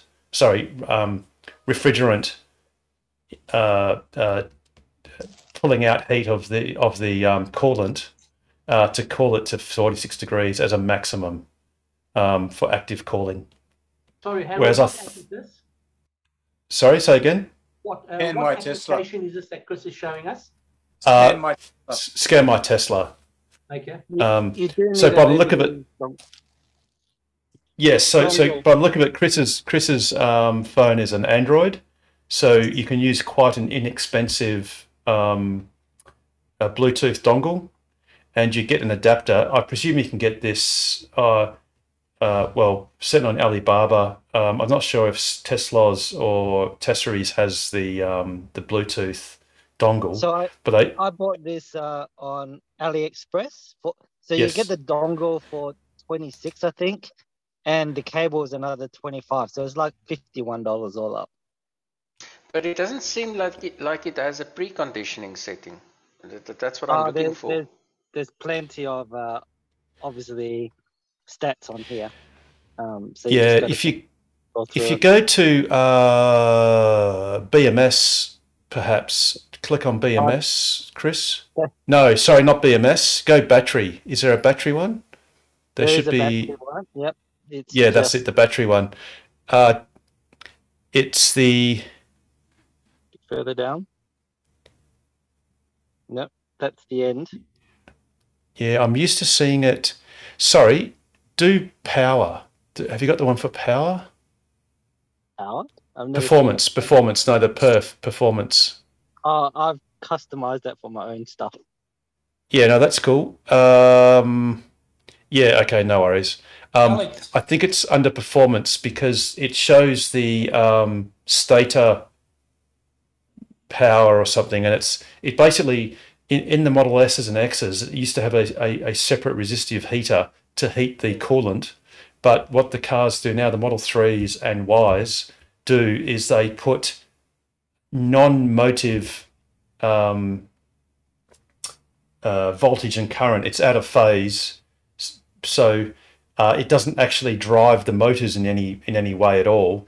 But it basically wastes energy. It's like a wasteful way of running the motors that causes them to dissipate energy, and that energy goes as heat into the coolant to heat the battery. You can sort of tell with your battery inlet and powertrain inlet temperatures. You can see if it's actually heating or not. Because there's target battery active heat there, right at the bottom says -7 degrees. So does that mean anything above -7, it wouldn't worry about it? That's right. Anything. Well, what it means is anything below -7, it'll start heating. It'll heat so as to get to no colder than -7, because the LFPs don't want to be stored at lower than -7. Yeah. But there is actually also it'll continue to keep heating, which is what some people have found. I think it was the gentleman from Gidgegannup. Oh, his name escapes me right this minute. But he basically found that... was it Shane? Shane, that's it, Shane. Yeah. He found that as he was coming down the hill, even though he was at sort of 90% state of charge or even lower, that he would lose regen. And the reason was because the car was actually scavenging heat out of the... This is in winter. The car was scavenging heat out of the battery pack and cooling it down in favour of heating the cabin. And when it was cooler... It has a regen limit, a lesser regen limit, and it was losing regeneration going down the hill. So it was in Gidgegannup where it is -20. You know, it wasn't local. Well, possibly too. So, but and you can actually see there in green. There's the 5-way valve angle. So that's actually showing the different. Well, you could work out where the different coolant flow is going. Hey, but yeah, that's pretty good, Chris. That's awesome. Just show us that performance one again. Go across to the performance. So this is the one I use when I'm driving. Alex, where are you, Alex? Alex, you want to get this for your car? Yeah. Imagine driving around Friday night in Mandurah. You would never be single again with this, mate. All the gauges, mate. You got all the gauges. The gauges. Ooh. You just put another iPad next to the iPad you got on the car already. You'll be hooked up with some girl in about 10 minutes. 1 lap, I reckon. Maybe 2. So I know you shouldn't be using a phone when driving, but that's just actually, Jared. I think how's it? Individual results may vary. Oh yeah, true. Yeah, true. More likely Saturday night, maybe not Friday night. But that's what you want, Alex. That's the winner there. The gauges. That's very cool. Start doing Uber. Where do you plug this thing in, Chris? Where does it plug into? So let me see if I can share my camera. Hang on, let me just go to the back of the car. Yeah, so while Chris gets comfortable in the back seat, which is all good in a Tesla, have we got some Barry White music on? I'm not sure. We'd probably lose our... Barry White music. Carmen, you got any Barry White? Yes. Yeah, Barry White on your phone, wouldn't you? Actually, I do. But if I play it in the background, then we'll lose monetization on this video. So don't want to do that. We don't want to get Barry offside.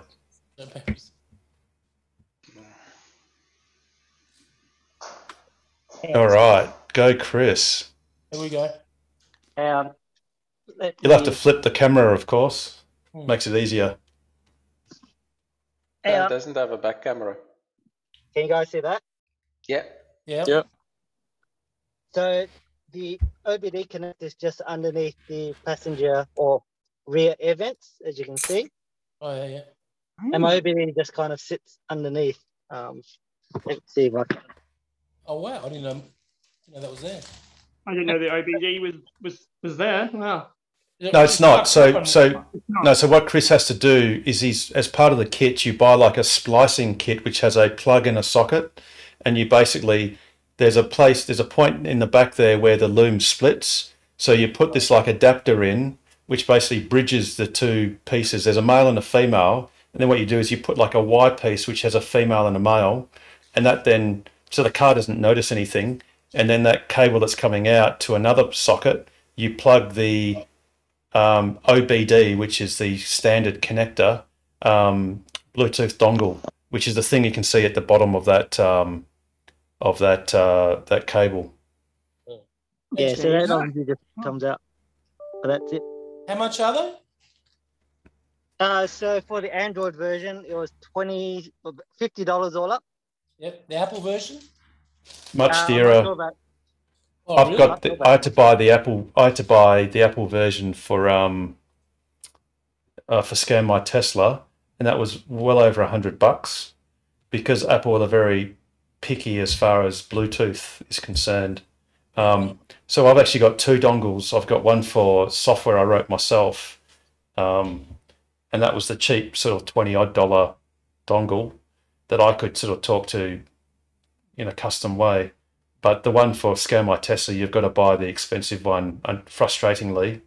I think it's an MX. It's actually called for iPhones. It's called an OBD Link MX Plus. You've got to buy the MX Plus. So if you just download Scan My Tesla, the Scan My Tesla app on your phone, which I'm pretty sure is it free, Chris, or is it cost a couple of dollars? It's like $13. It's right. Oh, well, $10 when I bought it, but it's a once-off, so there's no subscription or anything. Yes. So it will tell you what adapters you need for an iPhone as opposed to Android. And yeah, unfortunately, the iPhone one is a fair bit dearer. But it's great to get stats. So for instance, it'll give you your nominal full pack battery capacity, and it'll give you a buffer. So I think the Model 3s have a 3 kilowatt hour buffer. It'd be on Chris's. Chris, if you just want to have a look yourself, I think it'll show it as 3 kilowatt hour buffer. So then you can work out your usable. 5, I think.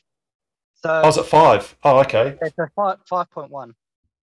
5.1 kilowatt hours buffer. Okay, and then you've got your usable full pack. So to work out how much, sorry, your nominal full pack. So to work out how much you can actually use, which is when your car basically shows 0 kilometers left. You just share that with you. Subtract. Yeah, the white seats actually looks nice. I'm intrigued. This is awesome. So if I go to, so can you guys see my phone screen? Yep. Battery. There we go. Stop. Nominal full pack 52.5, and energy buffer 3.8. Chris. So you got 52.5 and 3.8 minus. That's 48.7 kilowatt hours of usable total pack between 100% and 0%. Yeah, that sounds. So look, someone like Gabriel would get a bit more, wouldn't he? Because he doesn't wear a shirt. You get another 2%, wouldn't he? You never know your luck. I have no shirt now. When is Elon Musk going to put instead of that glass roof, put on solar panels? You know, that we can just charge while we're driving. Never. Yeah. Just after I put the caravan mirrors on, I'm going to get the caravan mirrors. Exactly. I think I'm going to get some solar panels for me. Solar panels on the roof. There was a company in America that has developed a solar panel to go on top of a Model 3 and a Model Y. And it comes with an inverter and cables and so on. Wow. It costs about 1,500 American. Yeah. To be installed. And they'll say, depending on where you are, you might get an extra 20 miles a day. And I'm thinking, well, that's over $2,200 Australian plus freight getting it over here for 20 miles a day. Yeah, sure. It's a novel concept. Well, the extra way. Nigel, I was waiting for you to say that you went to Karrinyup and you saw one there at Karrinyup. I've been to Karrinyup 3 times, that's all. No, 4. Oh, 6. No, 4. That's it. Anyway, back to my question with Carmen. Carmen, the RAC. I think the RAC are losing the plot a bit. I know, Chris, that you work for them, but they just seem like they just wanted me to talk to the computer and not to them. Yes, they don't seem to have the love anymore. And it's a little bit odd. I'm having a conversation with them about home insurance, and I've sent the policy to be analysed to the Ombudsman, to the AFCA. Oh yeah, AFCA, yeah. Yeah, I don't agree with what they're promoting. It's good, okay. Yeah. So we'll see what happens. Yeah, I have insurance. I have pet insurance through the RAC. So what did you say, Peter? I've taken all mine off them. The house where it started was a bit different, but we originally insured as a total building. Now it's separate, and they were through the roof on that. And the contents, I've just given up the contents altogether. It's just a joke. Yeah. But they're very unhelpful. You can't even talk to them. And I think the CEO is fictitious. You can't get to find him. I don't want to promote anything, but insurance company that's always picking up within the first 3 rings is Amy. I promise you, they like talking to you. She's picking up on the first 3 rings now, but you know.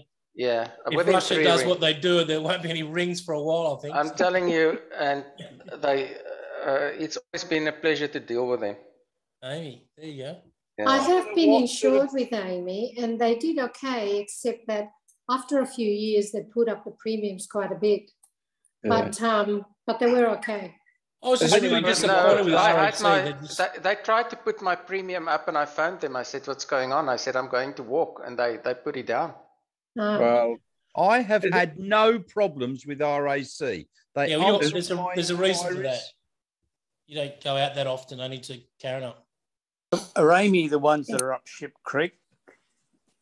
No, like I said, the first time I dealt with them was with the Tesla. And then last night was the second time, and I thought I'd go back to them and offer some more business to them. And spoke to a girl there, and they just weren't really interested. They're not interested. Toyota Insurance, who I'm buying the car from. Yes, I'm buying a petrol car. Toyota Insurance said, "Look, we can offer this to you: free windscreen, free this, free that." And RAC's comeback were, "Well, where are they located? How do you get hold of them?" I'm like, well, you know, it's probably as hard to talk to this one girl said this is the price, the best we could do, and they were like, and what's her name, Jackie? Oh, I don't know, one of the girls out there, and the bottom line was that you go online and it was $100 cheaper. It was, you know, like I think it's the system. They are pushing very hard and they're advertising, but their policies are very misleading in their content. And I'm getting another opinion from AFCA because I'm not happy with the home insurance, and I will be walking. But in the meantime, I just asked them to clarify a couple of issues, and they don't care. Yeah, I read an article the other day. They say that big companies, they actually don't invest a lot of money in their customer support desks because it's in their favor to give you the worst possible service ever. Yeah, well, they did a good job with me because right now I feel that RAC are moving to like Woolworths, where you have to go through that the quick lane. Yeah, that's by design. That's by design. They don't want to give you a good experience. They don't want to give you. That's by design. Yeah, and that's sad because I thought they were all right, RAC. Yeah, but now I'm a little bit disappointed because I felt that the service was. Jared, I mean, similar boat to you. I found my EV policy with RAC was well priced, and I researched around the place, even took it away from Amy and went over to RAC with that. But when I tried to bring my other cars, which are ICE cars, they just weren't well priced in the market. And I left them with Amy as well. I found them to be the cheapest for me. That was. Yeah, I just got frustrated last night and just said, look, and we went online and had to do everything again online. So start all over again, do it online, and it was $100 cheaper. I'm like going, couldn't the lady just do that while I was on the phone with them? Yeah. Like, couldn't she just say, look, I'll do this? And I would have gone, okay, great. The problem with doing it online is that they feel that because you've had a discount, they don't have to supply you with policies. My home insurance is called an events policy. And basically, it only covers you when you read the fine print. If you have a hailstorm, a flood, or anything else, it's an events policy. So they're being very cute. Insurance companies this day and age, as Pete Petrosky will tell you, they will just find any way to get out of paying you or paying the premium. I got myself a broker. I got myself an old-fashioned insurance broker. Yes. Actually, if you ring up RAC Claims, they're the best. The RAC Claims people are the best people around. They're fabulous. But their insurance side, well, I spoke to one of the girls there who was helping me with the claim, and she was fabulous. She said she would never go back to the insurance side. They're toxic. And this is coming from inside the company. Yeah, right. But I'm wondering what NRMA's like now that they've moved into town. So well, I mean, I deal with SGIO for other things, other bits and pieces, and they're, you know, you used to, when you rang them before, you spoke to someone in Manila, and that was a whole different experience. But now they've sort of answering the phone in Perth, which seems to be a lot better. Yeah. By the way, found they try that on every time. Every time I get my renewal comes up, it's always $300 more expensive. And same with the house. House renewal was like $400. And they're like, oh, yeah, we put it up 30%. I'm like, no, you don't need to. It hasn't changed. Doesn't need to. I've had no claims in 14 years, not one claim. And you want to keep pushing it up. I'm like, give it a rest. Yeah. You know, so they just... Yeah, that's what happened to me. NRMA, by the way, doesn't insure Teslas. So I know that because they offered to insure our Tesla, but it was $3,500. What, NRMA? NRMA. Oh, SGI. Put my apology. Yeah. SGI. NRMA won't do standard range, long range, performance doesn't matter. Yeah. They won't do Model 3. Yeah, right. Yeah, SGIO was $3,008 for mine. Woo! Jesus. Yeah. Now, RSC gave me a first quote of $850, and then I decided I'll opt in as well for the loan car, and that pushed it way over $1,000. So that's still not bad. They charged me $1,600. No, they're still cheaper than Amy. Yeah. Yeah, well, yeah, that's it. Interesting. Very interesting. And your insurance, who are you with now, Carmen? That Budget Direct. Budget Direct at the Ukraine office in just downtown. Queensland. Is that what they call it, Queensland over there? But I did find Allianz very good to pay out claims and so on. I've had dealings with them. Yeah. Okay. Well, we got Richard Cooper.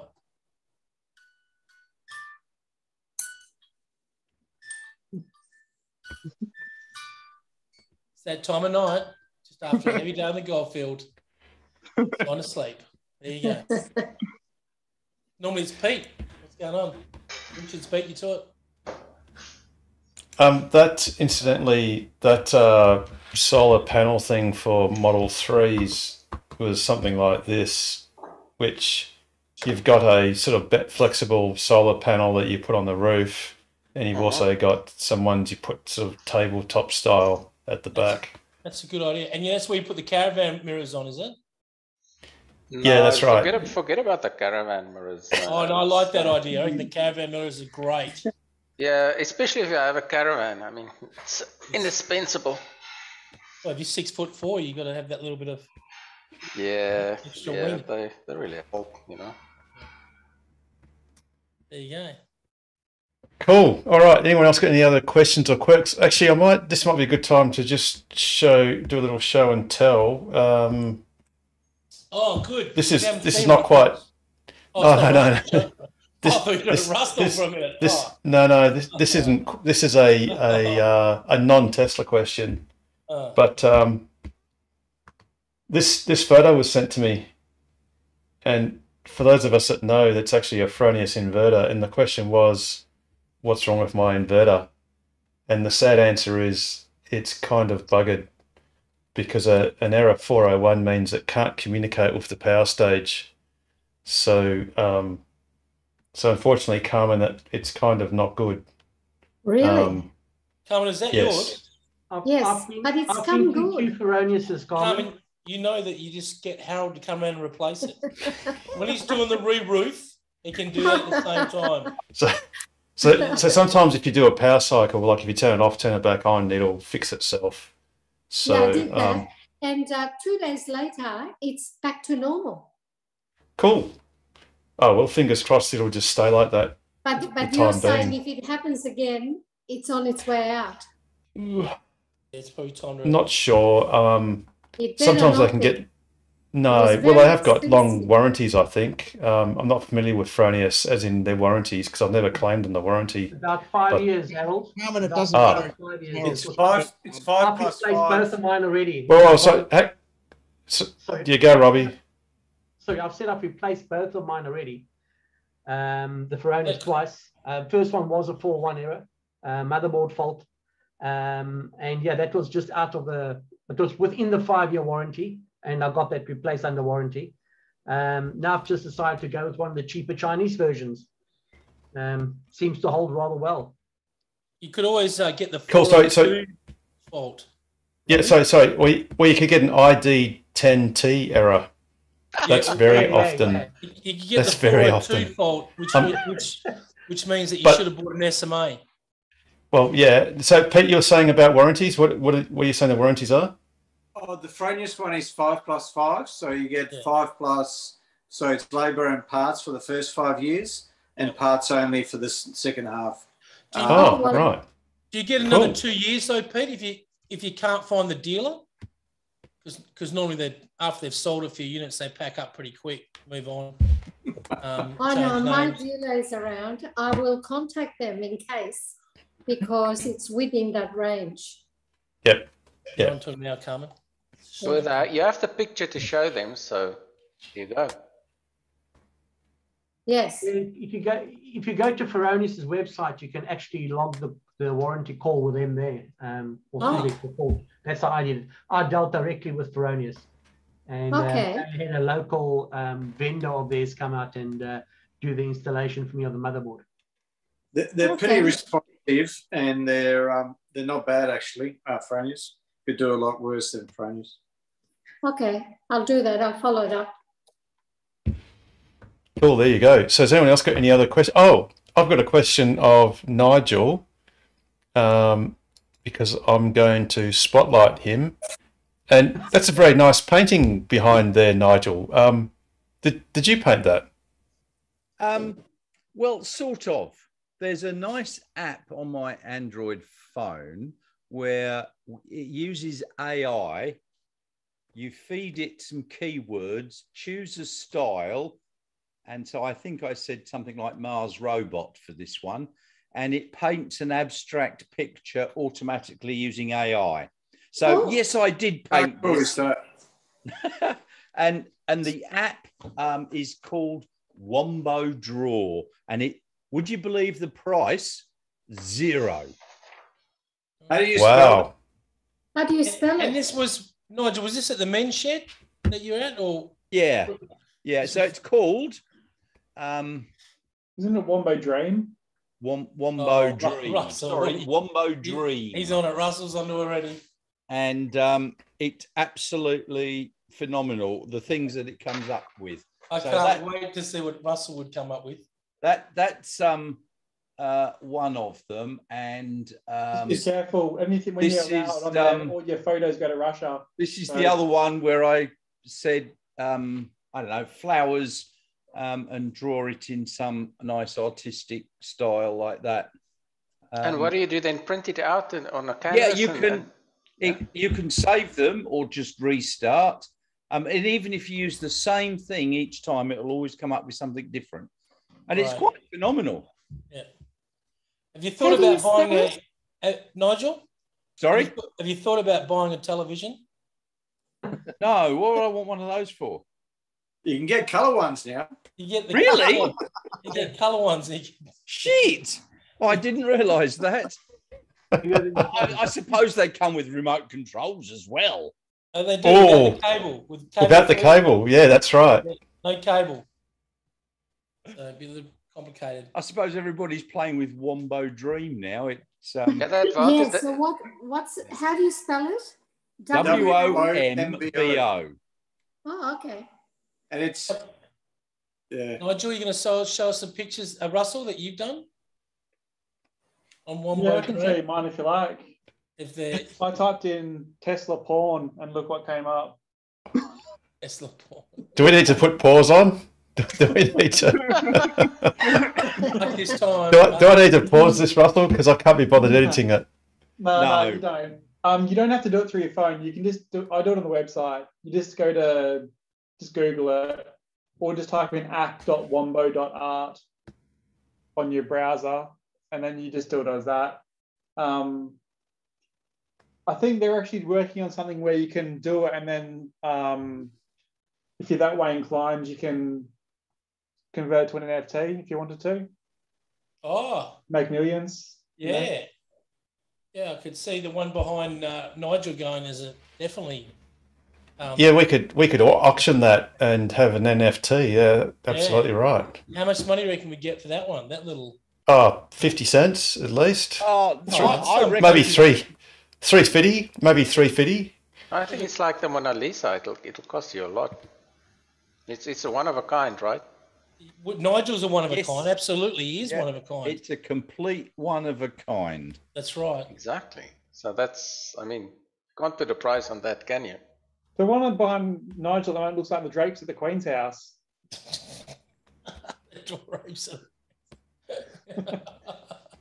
I thought she uses blinds. Oh, champagne tonight.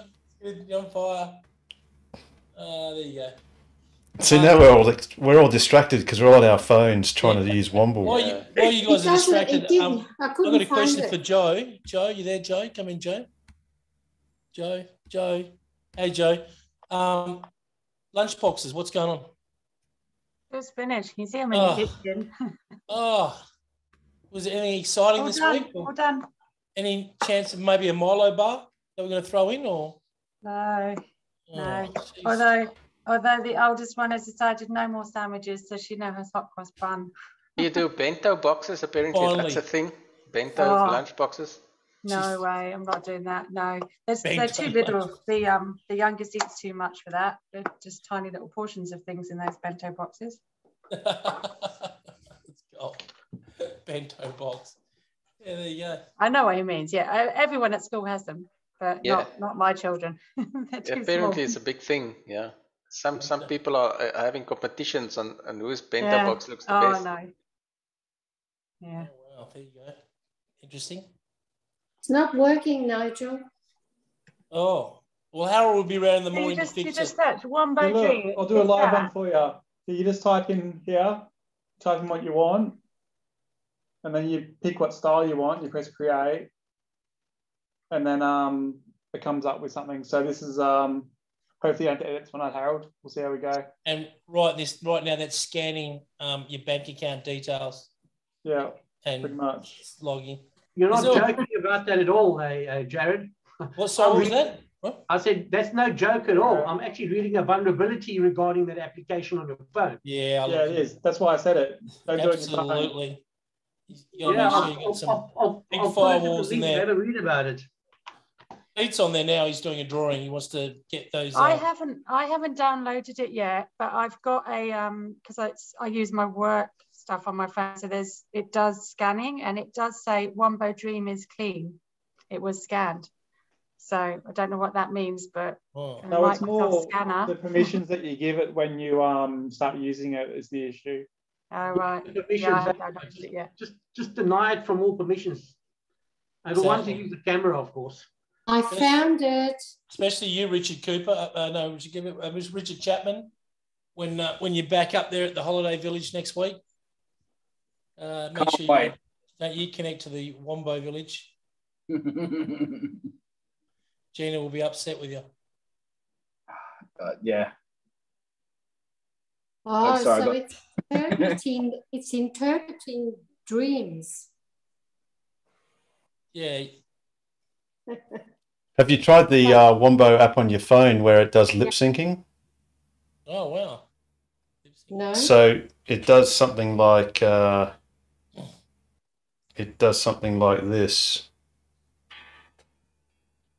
Let's see. Hang on. Oh, what's Alex up? Alex? I'm up to something. I'm trying to create something here. Alex, what are you doing? I'm creating something. But everything I create doesn't work out. That's great. Harold's got a mini-me. Harold. Harold's got a mini-me on the TV. That is so There's no cool. sound on yours. I want to know your birth date. Yeah, just put in your bank account details. That'll be fine. Oh, I can't stop it. Good. Can't stop it because it's infected your phone already. Oh, thank God for that. Hey, Harold, just to change the topic, got a bit of news. Yes, Pete. So, yeah, just earlier today, a WA lithium company, ASX listed, Liontown struck a deal with Tesla to supply them with lithium in a couple of years. I did see that. It's in 2025, I think, is the intended start of the offtake agreement. And it's subject. Sorry, Carmen? I think I've got the wrong app. Oh, okay. So we'll just let you find the app. So yeah, go Pete. Have you got some more details on that? Because I think it was the agreement was going to be finished off in mid 2022 or by the end of 2022, providing certain thresholds were reached, and the commitment was for production from it was over 1,000 tons. Is that right? It was a pretty substantial amount. It was 150,000 metric tons. Sorry, 150,000 tons, which is that's a lot. Yeah. That's a lot, yeah. And I think it was lithium hydroxide and lithium something else. In Kathleen Valley, about 650 km northeast of Perth. Yeah. Pretty important. So I wonder if that's an old salt lake or something, if that's how they're getting the lithium, or whether it's hard rock. But I guess we don't know. I had a bit of an experience yesterday at Woolworths. There was no chili chips on the aisle at all anywhere. Normally they're on sale for $2, but I couldn't get any chili chips at Woolworths yesterday. I just thought I'd share that with the group. So obviously the food impact thing is pretty serious now. Yeah, I couldn't find my favorite yogurt at Woolworths. Yeah, it's just completely shutting down. Well, there wasn't any yogurt. I ordered a Model X last year and I still haven't got it. You got your X a couple of years ago and you just got free charging now. Lifetime. Yeah, so it's lifetime charging, but not for the first 10 years of your life. That's what the policy should be, shouldn't it? But the hilarious thing is that Harold's paid for full self-driving, and by the time full self-driving comes, he would have sold the car and never got it, and he'll have to pay for it again when he gets his second Model X. Yeah, that's awesome for Tesla to invite me to pay for it twice, and I haven't even got it once yet. But I'm sure they'll explain that that's still good value as an early adopter. On another quick note, I've noticed that Pete's obviously had a meeting with his parole officer, because I noticed that the facial hair has gone a fair bit. Did that go well the other day? Had an interview this morning, Jared. This morning, so that's come back since this morning. Mate, yeah, this is the phone. What's going on? You're Czech, not Italian. I was as smooth as a baby's bottom this morning. Yeah. At 5 o'clock dinner. Oh, it's gold. I think Pete's got an overactive thyroid gland. It must be. It must be. Oh God! Richard Chapman could just do the same. Back with us. Richard Chapman needs just a trim up. No, the doctor's back. I know you complained about the white seats, Jared, but you've got one here, brother. Doctor, have we got anything new going on in the world of installations and? Oh yeah. Oh, here we go. Share it with us. I finished the hardest mod I've ever done on my car. Yeah, what'd you do? You ready to tell us, or are you going to show it? Cleaning the white seats is not a mod. Yeah, that's not a mod. Yeah, while you're ballroom dancing for the championships or something, is it? Now let me tell you how difficult it is to fit power door handles to a Tesla Model 3. Oh, I heard about this. Can you show us? Don't just sit there. Get the camera going. We want a demo. We want to see it. We want a demo. Show us now. Show us. Are these the ones that light up? The handles that. Yep. This is supposed to be really hard. Harold, after Richard does this, do you reckon we can? There's a few people that came in at the start. We haven't actually introduced themselves yet. We've sort of done a me to them when I first started, I think. So, who was that? Remember my first 3-hour marathon before I got to ask a question when I first started? Yes. Yeah, I think you might have a couple of them lurking as well in the background. Okay. Maybe after Richard, you can go to Brian. Oh, yes. Just opened its doors. It's just opened up. Yes, absolutely. See the pretty little handles? That is cool. Oh, sorry, hang on, Richard. Sorry, just keep doing that. I'll just spotlight you. There we go. Oh, cool. In a couple of seconds, it'll close. Takes about 25 seconds to close. But when you walk up to the car, the door handles present, and you just open the door. You know, like close it, go away. And you can press there, and they'll open, or you can just press. I like that. That's awesome. How much is that, Richard? About it's about $700 and about 20 fucking hours. Oh, you'd have a down pat by the time you do mine. That's a technical term that Richard just used. Yeah. That's a variation of real hours. So it probably didn't take that long, but it's you've got to take all the windows out. It's a hell of a job. But the hardest job is getting into the little computer under there. But luckily, I'd already done that pig of a job getting my second in, so I just jumped it. That was easy. That took 5 minutes. But you got to rake wires all through the car. It's a hell of a job. Hey, Richard, did I see correctly? Was there some LED lights? Yep. Some lighting on there. They're built into the handles, yeah. Oh, wow. It's just that nobody knows how to open our bloody doors. So if someone rolls up, someone wants to get in the car, you just press the P and the doors, the handles present. Yeah. Where's the P? On the dash? On your park button. Okay. Yeah, right, okay. That's just. Or if you hit unlock, would that also do the same thing, Richard? Say again? If you hit the unlock button. Yes, does the same thing. Yep. Yeah, right. But the best thing is when you walk up to your car, it knows you're there and they just flip open, like a Model S would. That's pretty yes, impressive. yeah, soft presenting. Yeah, that's awesome. That's cool. awesome. So 20 hours. So that was your first time. Do you think? It probably took about 10. After you've done Pete's, and Harold's and Russell's, mine should take about 5 hours. Actually, I don't have door handles on mine, so I'm all right, Jack. I don't have door handles. I learned a lot. I can take your windows out real quick. Let me tell you. What, without us even noticing? And actually align them so they go back in the right way, and you don't have to keep trying to adjust them. So I learned a lot. So right, you give an install. Looks good though. Yeah. But now you're the most expert in Perth. Nice. Yeah. Well, there you go. Yes, like that. There's no question of that. Excellent. Well done. Was that a good one, Jared? Up to my that was very impressed. Extremely impressed. Every time you show me a mod, I'm like, amazing. That is really cool. The only problem is they didn't have silver door handles, so I had to get black. So my next.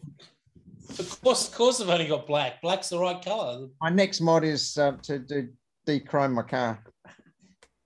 I'm gonna go black. Oh, a little bit of wet and dry sandpaper will do that, won't it? No, I bought a Tesbros, dechrome kit. You got to fit that one. It's a bit cooler. Cool. In the meantime, I've been trying to find the article that had the lithium deal, but I've failed miserably. So I'll flick it through to you, Harold. Yeah, cool. Even if you just do it on, can you put it on the chat, or is it? Yeah. Give me 1 second. Because I did remember seeing it on Teslarati, but I tried to use the PC version, which is easier to show.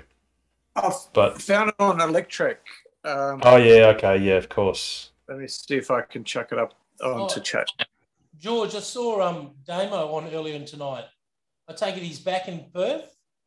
Oh, yeah, he's in isolation. I was speaking to him today. Oh, really? Oh, yeah. He got back in okay, no problems? Yeah, he said it was a ball ache, but he got back in the end. Yeah, good. It was a what? A ball ball bearing attached to the aching side of the ball bearing. Something you'll actually find in Amsterdam, where the superchargers are adaptable now. Is that what you were saying before, Harold? They're adaptable. Very much so. Superchargers in Amsterdam. It'll take Tesla or any other brand. It's not brandest. So when you get in the car in Amsterdam, you go to the red ping. Is that what you do? You go directly to the red ping. You go to the red one with lightning bolts, and in fact the cymbals have like these little reverberations either side, so like they're oscillating. Yep. And it's charge and go. Oh yes. It's in and out. Plug and go. Yeah, plug and go. Harold, Bryn's yes, got a question. Yeah, Bryn's asked a question. Oh, Bryn, sorry. On the chat. Where's Bryn? On the chat. Oh, yes. Yes. Now, Bryn, I did actually see, apologies, I did see this question. Rob forwarded it to me earlier this afternoon. So the best way, so the question is you want to get a car, but you've got to sell the car you've got, and how's the best way to sort of deal with that process? One of the most challenging things at the moment is, and I'll just bring up Tesla.com, and as we mentioned earlier, I'm going to try and do this live, which is always fraught with danger, is if you go and order a car right now, so say if we go for a the standard Model 3, which is $66,616. Yeah. Which, sorry, is that's going to be wrong. So we've got to go to Australia. I should have done this in my private browsing window. So we okay, so it's $66,616. But the issue is, even if you ordered it today, you will not get it for 5 to 7 months. That's correct. So what you, which is, sorry, it's just up here, there. So it's $66,616 and 5 to 7 months. But what you can actually do is you can trade your car in. Well, put it this way, the easiest transition is to trade it in through Tesla, although you won't get the best price for it. But the great thing about that is you actually hand over your trade-in car the day you pick up your Model 3. Right, so literally one in, one out. So as far as smoothness of transition, that's the easiest. Yeah. But obviously, you'll probably get a better deal if you can sell the car privately. Now, especially at the moment. One thing that Pete, this might sound strange to do initially, but one thing that Pete has done, and Pete, I'll let you describe it, which is what you did when you transitioned your wife into a Tesla while waiting for a Tesla, which might be an alternative. It might be a viable alternative that you could do as soon as you sell your ICE car. Yeah, absolutely. So it was to rent out a Tesla Model 3 for. So we're planning to rent it for 2 to 3 months, but the car came a lot quicker. But we were able to hand the car back after about 3 weeks. But yeah, it was definitely worthwhile. It confirmed to her that she definitely wanted that car. And B, it was, she got to drive a Tesla, while she was waiting for hers to come. So, yeah. Bryn, when I did mine, I did trade in. I had a Honda Odyssey, and looked around trading price, everything. And Tesla was the same as everybody else. And they mine was early. They delivered my car on a flatbed and took the Honda away on a flatbed, and that was it. Well, thank you. Yeah. With my situation, the trade-in price they were offering me was about half of what I got as a private sale. And if I was without a car for a few days, and I just hired a car for like $60 a day just to see me through those few days until I got the other car. Yeah. The biggest problem with Tesla is that they'll keep changing the date on you right up until the actual delivery date where they give you the exact date. So they might say, a week, and then they'll say, no, it's another week. So it's a little bit more difficult. Potentially when you are selling your car, you can just say, look, you can advertise and say, look, it's not going to be available until this day. So you can't have it until then. And then you give it to them, on the weekend or something, and then pick up the car on a Monday. I don't know. But you can hire a car for under $100 a day if you need to, which should offset some of the difference in cost of private sale.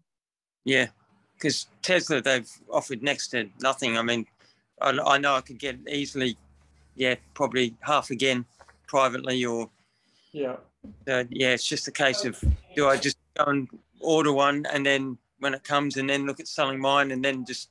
Yeah. So when you do it, what happens is you pay $150 to reserve your car, but you don't make the final payment until you have to pick it up.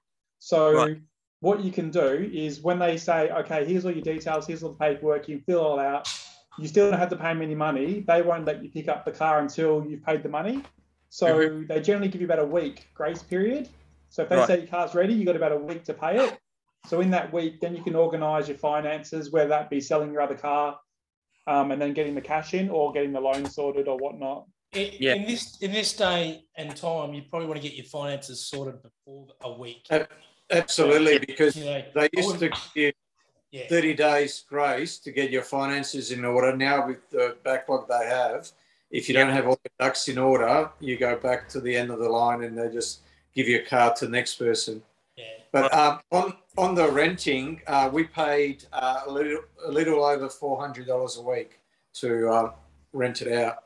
Yeah. So, yeah, really good rate. I had Tesla ring me today to say, do I want to go ahead and put a placeholder down for it? If I leave it any longer and miss out on this one, I'll be looking at September, possibly, but it could be more likely the end of the year before any vehicles. And you definitely want a Model 3? Is that what you're looking for? Yeah, yeah. Yeah, cool. So that's quite plausible because it looks like demand is just going absolutely ballistic. Yeah, it is. So, and that's worldwide, basically. Yeah.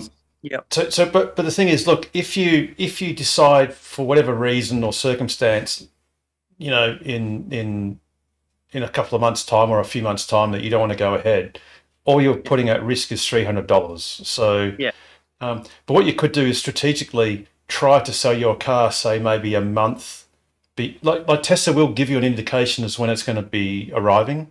There might be a window of, you know, it might be plus or minus a couple of weeks or maybe plus 3 weeks. But then you should just, you know, obviously everyone hates, I mean, I personally hate selling cars because, you know, you put the ad in car sales or wherever, and some smart aleck comes up and gives you an insultingly low price, and you say, "Nah, mate, you know, who do you think I am? I'm not going to take that price." But then find 1 or 2 months later on, you end up selling a car for less than that stupid offer to someone else, and it's like you just not at the moment. But you know, I sold one on Marketplace in a day for like $5,000 more than what Tesla were going to give me, like in one day. Like Harold, you've forgiven Carmen for that time. You didn't really get upset too much with her about that. It was just a one-off.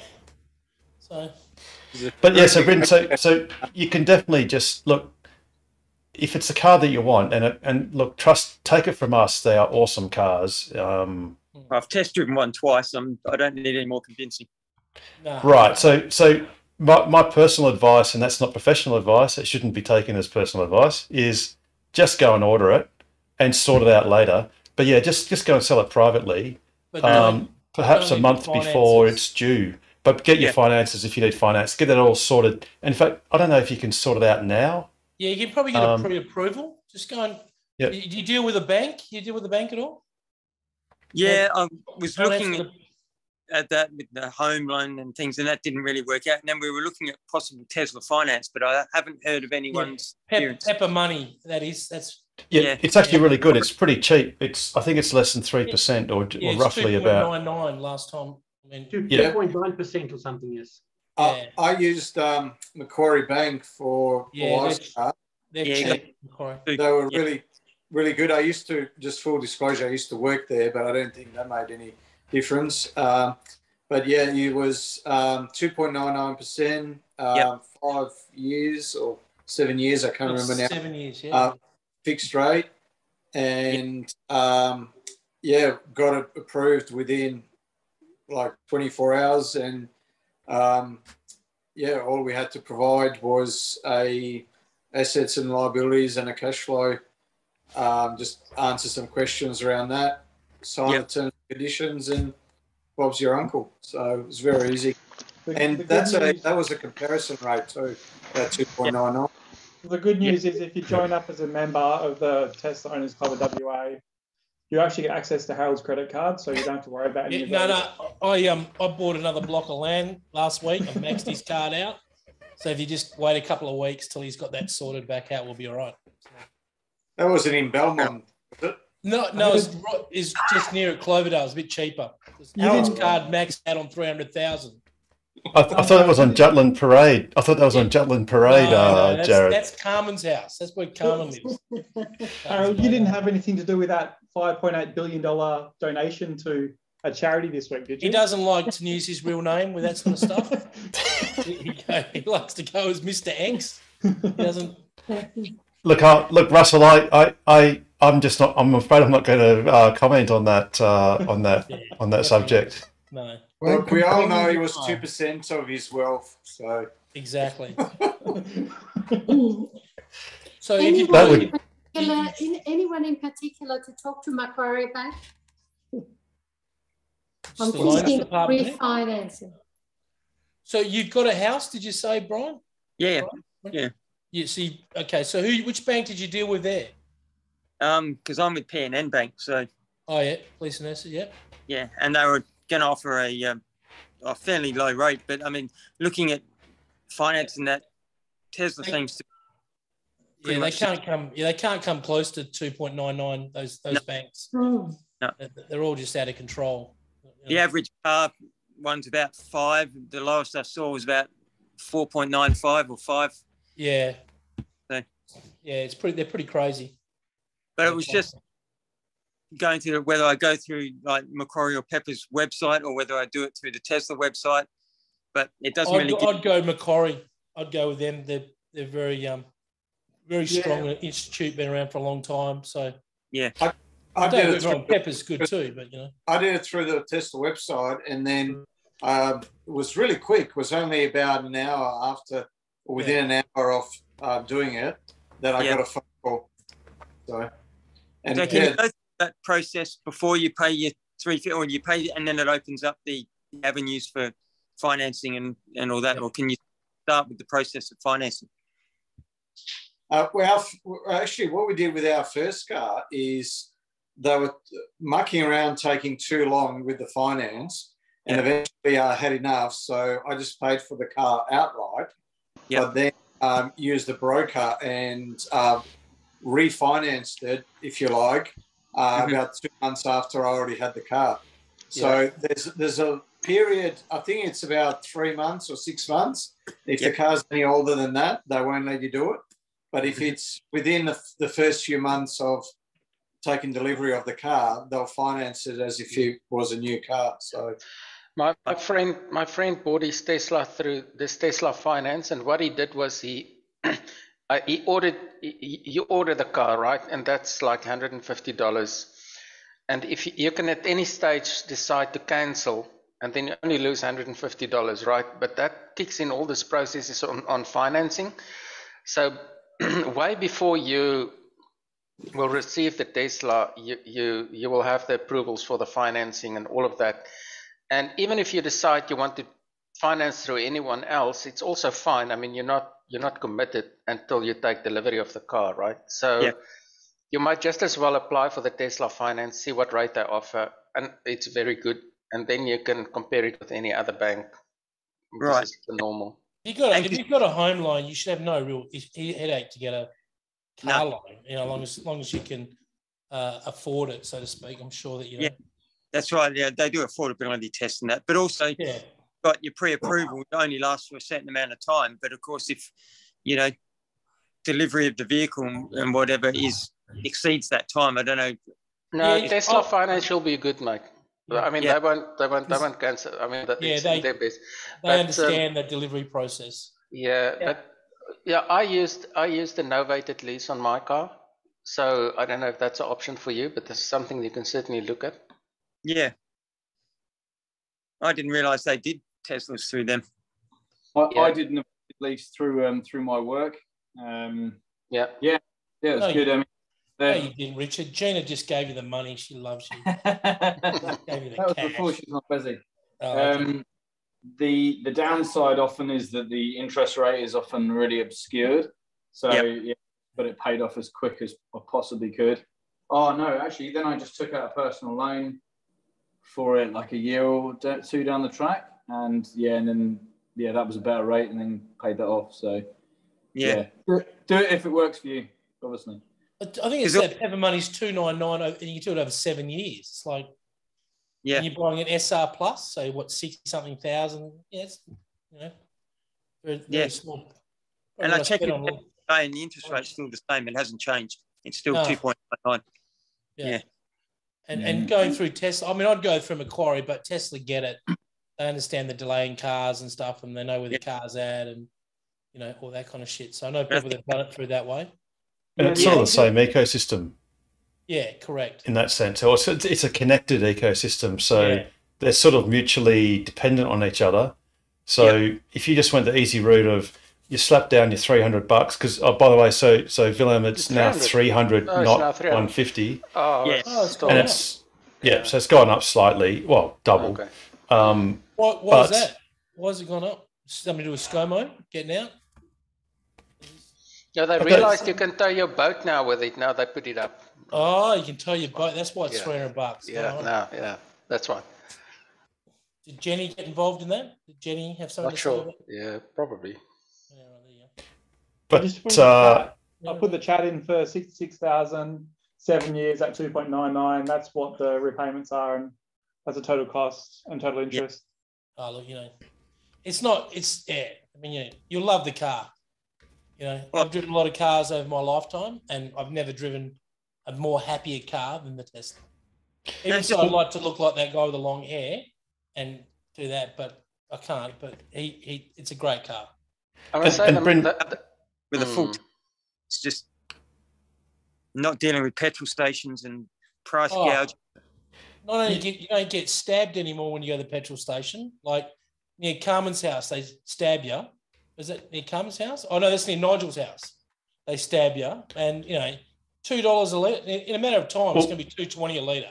I mean, well, Jared, I've got personal experience because I've got an i20 Hyundai that I use to teach my kids how to drive. It's a manual car, and you know how I've got the short pinky that Nigel explained that because when I did the wrong thing to the Yakuza and they cut my right hand short pinky off, and that was so it would affect my sword grip, so I couldn't defend myself properly. At the Bowser. Well, then about a week ago, I was at the Bowser, and this guy came up to me with a sword, and I had my sword, but I got this big gash because I couldn't defend myself properly. See, so it's actually it's entirely true. And that's when it was $1.70 a litre. Imagine what it's now. It's $2 a litre. They'll slash you for just a couple of cents a litre. It's ridiculous. That's crazy. I thought the things that Harold will do for an Ask Us Anything story. Huh? He's just amazing. Puts his life on the line every time. I've waited all night for that. Segue. But I thought you lost your finger with in Richards Cooper's automatic door openers. I thought that would cut your finger off. Actually, that door opener is great. I love that light. That's cool. That's very cool. Yeah, look, I'm the same, Bryn. I don't want to go to petrol stations anymore. Unfortunately, I've got a camper trailer that I go camping in, and until I can get the Cybertruck, I have to drive a ute to tow it. So your Tesla can't? No, the Tesla can't tow and go on the sand and four-wheel driving. I don't think that's approved for that. So I had to get a Hilux to do that. And don't get me wrong, the minute that my Cybertruck arrives, because I placed it on order, and the minute that it arrives, the Hilux will be up for sale. It'll be gone, and I'll just. You might have to give that away for free. I don't know anyone who would like that. Look, just like there's anti-white seaters out there, there's also people that still don't believe in battery cars, and I've seen them all the time. And they no, mate, never buy a battery car. Always be pumping fuel and and they're the same people that didn't believe in Bluetooth 10 years ago. Exactly. They're the type of guys that says, but the car must talk to me. The engine must talk to me. That's what I hear. It's technology. That's what it is. It's it's like when you see Nigel work with something new like tonight. It's just embracing that older generation with a newer generation. It's the same thing. It's exactly the same thing. He's got an antenna on his roof. Look, there you go. So that's the same thing, Bryn. You know, like it's total winner. So yeah, the minute I can get rid of it, I'll be getting a Cybertruck. I'll never ever drive a petrol car again. Well, Bryn, one thing that you'll like is, I don't know how many Ks you do on average a year, but I've bashed out 202,000 kilometres in my Model X, and that would normally, at 15,000 kilometre service intervals, I would normally have had 13 services in my car, and I've currently racked up 0 services. Tell them about the disc brakes, Harold. How much percentage you use for disc brakes? At 100,000 Ks, I had my front pads checked, and they had consumed 0.2 out of 5 millimetres of brake pads on the front at 100,000 Ks. So now I've probably chewed a whole 0.4 out of 5 millimetres. Did you have to change tyres? Oh, yes. Well, tyres, naturally, yes. I mean, tyres are... Tyres are tyres. Every car has tyres, so look, my car's heavy, so my cars, my tyres, the first set I changed at 50,000 Ks, which I was a little bit disappointed with, to be honest, but I've been told it's actually not too bad at all. I've now gone to a harder compound. I've got some Yokohama, I think they're called Geolanders or something like that, and they've got a tread wear index of 520, and they're going really strong. So I'm probably going to bash out I'm going to try and bash out 100,000 Ks on those. But apart from tyres, I've had 0 regular maintenance things. Well, full disclosure, I did change my cabin air filter at 199,000 Ks. Wow. But bearing in mind that the average car in Western Australia does 15,000 Ks a year, so at 200,000 Ks, that's over 13 years of normal use. And I've just changed my cabin air filter and what's called the HEPA filter, the bio defense weapon filter that my car's got. Did you change wiper blade or no? Oh, no, but I need to, because they're getting a bit shitty. And yes, and I have no, Willem, I have not. I've militantly not. But look, I must admit, I do garage my car most of the time. So most of the time it's indoors, unless it's driving. So I don't know, 200,000 Ks is probably driven for 2,500 hours or whatever. Maybe more, maybe 3,000 hours out in the sun, I guess, most of the time. But yeah, Bryn, the main thing is there's 0 service costs. Yep. The fuel cost is, depending on whether you have solar or even if you don't, if you have solar, it can be as little as 0 and can be as much as a third the cost of petrol. Well, we've got solar panels. So. Yeah, so if you keep your car at home during the daytime or at least during the weekend a bit, you can certainly top it up with some solar. But that's not the main game, because the fuel costs aren't huge one way or the other, but and your insurance cost is basically pretty much the same, but it's the servicing and also it's the enjoyment of the car. So the technology in the cars, everyone of a certain age had a Nokia digital phone, and it had buttons on it and it was awesome. The batteries would last a week and they were fantastic. And then this weird fruit company came out and had a phone that was flat, had a flat screen with no tactile feedback. The battery would only last for a day, if that. And it bricked if you took it out. And quite a few people sort of went, well, this is over the top. Well, Nokia was one of the world's largest companies at that time. It had literally ruled the world for mobile phones. And then Apple came and destroyed that market. Not because it was being malicious, it was just that something better came along. It's a little bit like the Stone Age didn't end for a lack of stones. It's just that better things came along. So the Tesla is manifestly an iPhone or an iPad on wheels. The fact that there are no aircon vents, it's just this one line, this one linear vent with no physical adjustments. the fact that you've got basically an oversized iPad as the entire screen for everything. That's all menu driven, so it all makes sense. And we are now all, regardless of our age, we're now all flat screen natives. We're used to that sort of environment. So the enjoyment, and then the thing of having autopilot, which comes for free, you get that free with the car. So it will drive down the freeway, basically hands-free, although technically you've got to be touching the steering wheel. But it's got traffic-aware cruise control, and automatic lane keeping. And there's nothing more relaxing than not having to pay, millisecond attention to what's happening on the road all the time. You can let the car do all that sort of meaningless, all that menial task of keeping itself on the road while you enjoy the experience. Which can actually be safer because you're able to devote more brain power to situational awareness rather than the micro adjustments to keep the car in the center of the lane. One of the nicest things on a day like today, which is stinking, you never get into a hot car. You just turn on your app 5 minutes before you get. It's bloody marvelous. You get into a nice air-conditioned car. Absolutely. So, Bree, are you thinking white seats or black seats? God, no. Black. No, black, of course. Absolutely. Harold, you just reminded me. It's time for my yearly change of filter. Yearly, wow. Yearly change of filter. I bet you have a shower. I bet you have a wash more than once a week too, Richard. That's awesome. Oh, hang on. Are you doing live? Are you operating on the car live? Ooh. I sure am.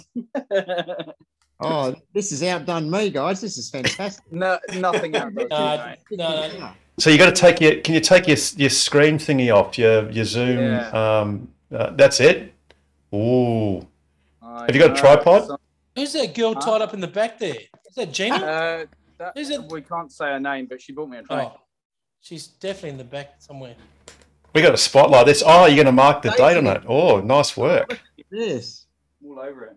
He's a professional. So, Richard, they only suggest swapping those out every couple of years on the Model 3. Is it more frequent? On the Model because I get these. I actually get these custom ones from EV Tuning in the States, like they're acid and alkaline cabin filters, and I always run them in permanent recycle. So I'm just constantly, and literally, I can even tell whenever there's been a software update or the settings return to default. I'm like, the first sign of it that I know is when I can smell the smell of diesel, and I'm like, hang on a minute, that's come off recycle, and that tells me that it's doing something. So yeah. So I just do it every year, and so those are proper HEPA filters. Like, because the facelift models of the Model S, you could get it converted from Tesla, an official mod, to put the proper HEPA filter in, but you can't do that on the pre-facelift ones. So this is basically a second best, really. So, but no, it's pretty cool. It definitely makes a difference, I think. So. Another question for the other Richard Cooper. Are you able to get HEPA filters for the Model 3? Do you know? I've already put some. Yeah. What's that? I've already done that. Yeah, when mine hit 2 years, I put some HEPA filters into it. Yeah. Where did you get those from, Richard? Oh, online somewhere. I couldn't tell you. He stole them. He got them out of somewhere. Because Tesla doesn't make HEPA filters for the Model 3. No, these are aftermarket. I don't know. There's everything on AliExpress. I got mine from EV Offer, Pete. They got their advertisers antibacterial HEPA filter that I got. I just swapped mine out as soon as I got the car. Yeah, right. They're like $100 for the pair. So I've had my car for 2.5 years, so it was due to be done 6 months ago. Not that it really matters, but just with all the crap in the air at the moment, thought exactly probably a good thing to do. Yeah, it doesn't matter if you've got black seats, though. How's that? What are you talking about there, Richard? What are you talking about? Black seats? If you've got black seats, you don't have to have clean air. Oh, that's right, because you got with the white seats, you got the baby wipes with you all the time. That's right. No. Well, so what can happen is if you got those activated carbon filters, right? No, and you might start out with white seats, and then suddenly it just goes poof, and then it like just all turns black. I can just see some serious issues just driving around with baby wipes in the front of my car. Like I can see some. That's not for my seats, brother. Oh, we're going. Oh, it's not even 11 o'clock. Russell, you better bring out the props. I've got some stories still. I've got to wait till the crowd dies down a bit. Yeah, wait till we're off the line. Yeah. Yes, that's right. That's a very good idea. Off the line. Hey, I just put the link in the chat for you, mate, if you want to have a look at the ones I got. Brilliant. I've just looked up, I found something on Amazon for $50. It's a N98 grade activated carbon air filter with removal tools. This is 13 layer. I don't know what that means. Antibacterial HEPA filter. Looks good. Yeah. So this is 0.3 micrometer. So yeah, that's pretty good. Yeah, I did the same as Richard. I tried mine in recycle as well. And I've had these ones in since I didn't even worry about the original Tesla ones, just so I thought, I don't know, might as well. Yeah, look at that instrument cluster. That's what that's right. George has got. Yeah. Yep. Awesome. Keep going because you'll find my door handles on EV Offer. That's where I got mine from. Yeah, okay. Let's go back. I get it. That door handle. Middle, sorry, under EV Offer Word says Model 3. Go right. So, okay. Bryn, who are you dealing with at Tesla?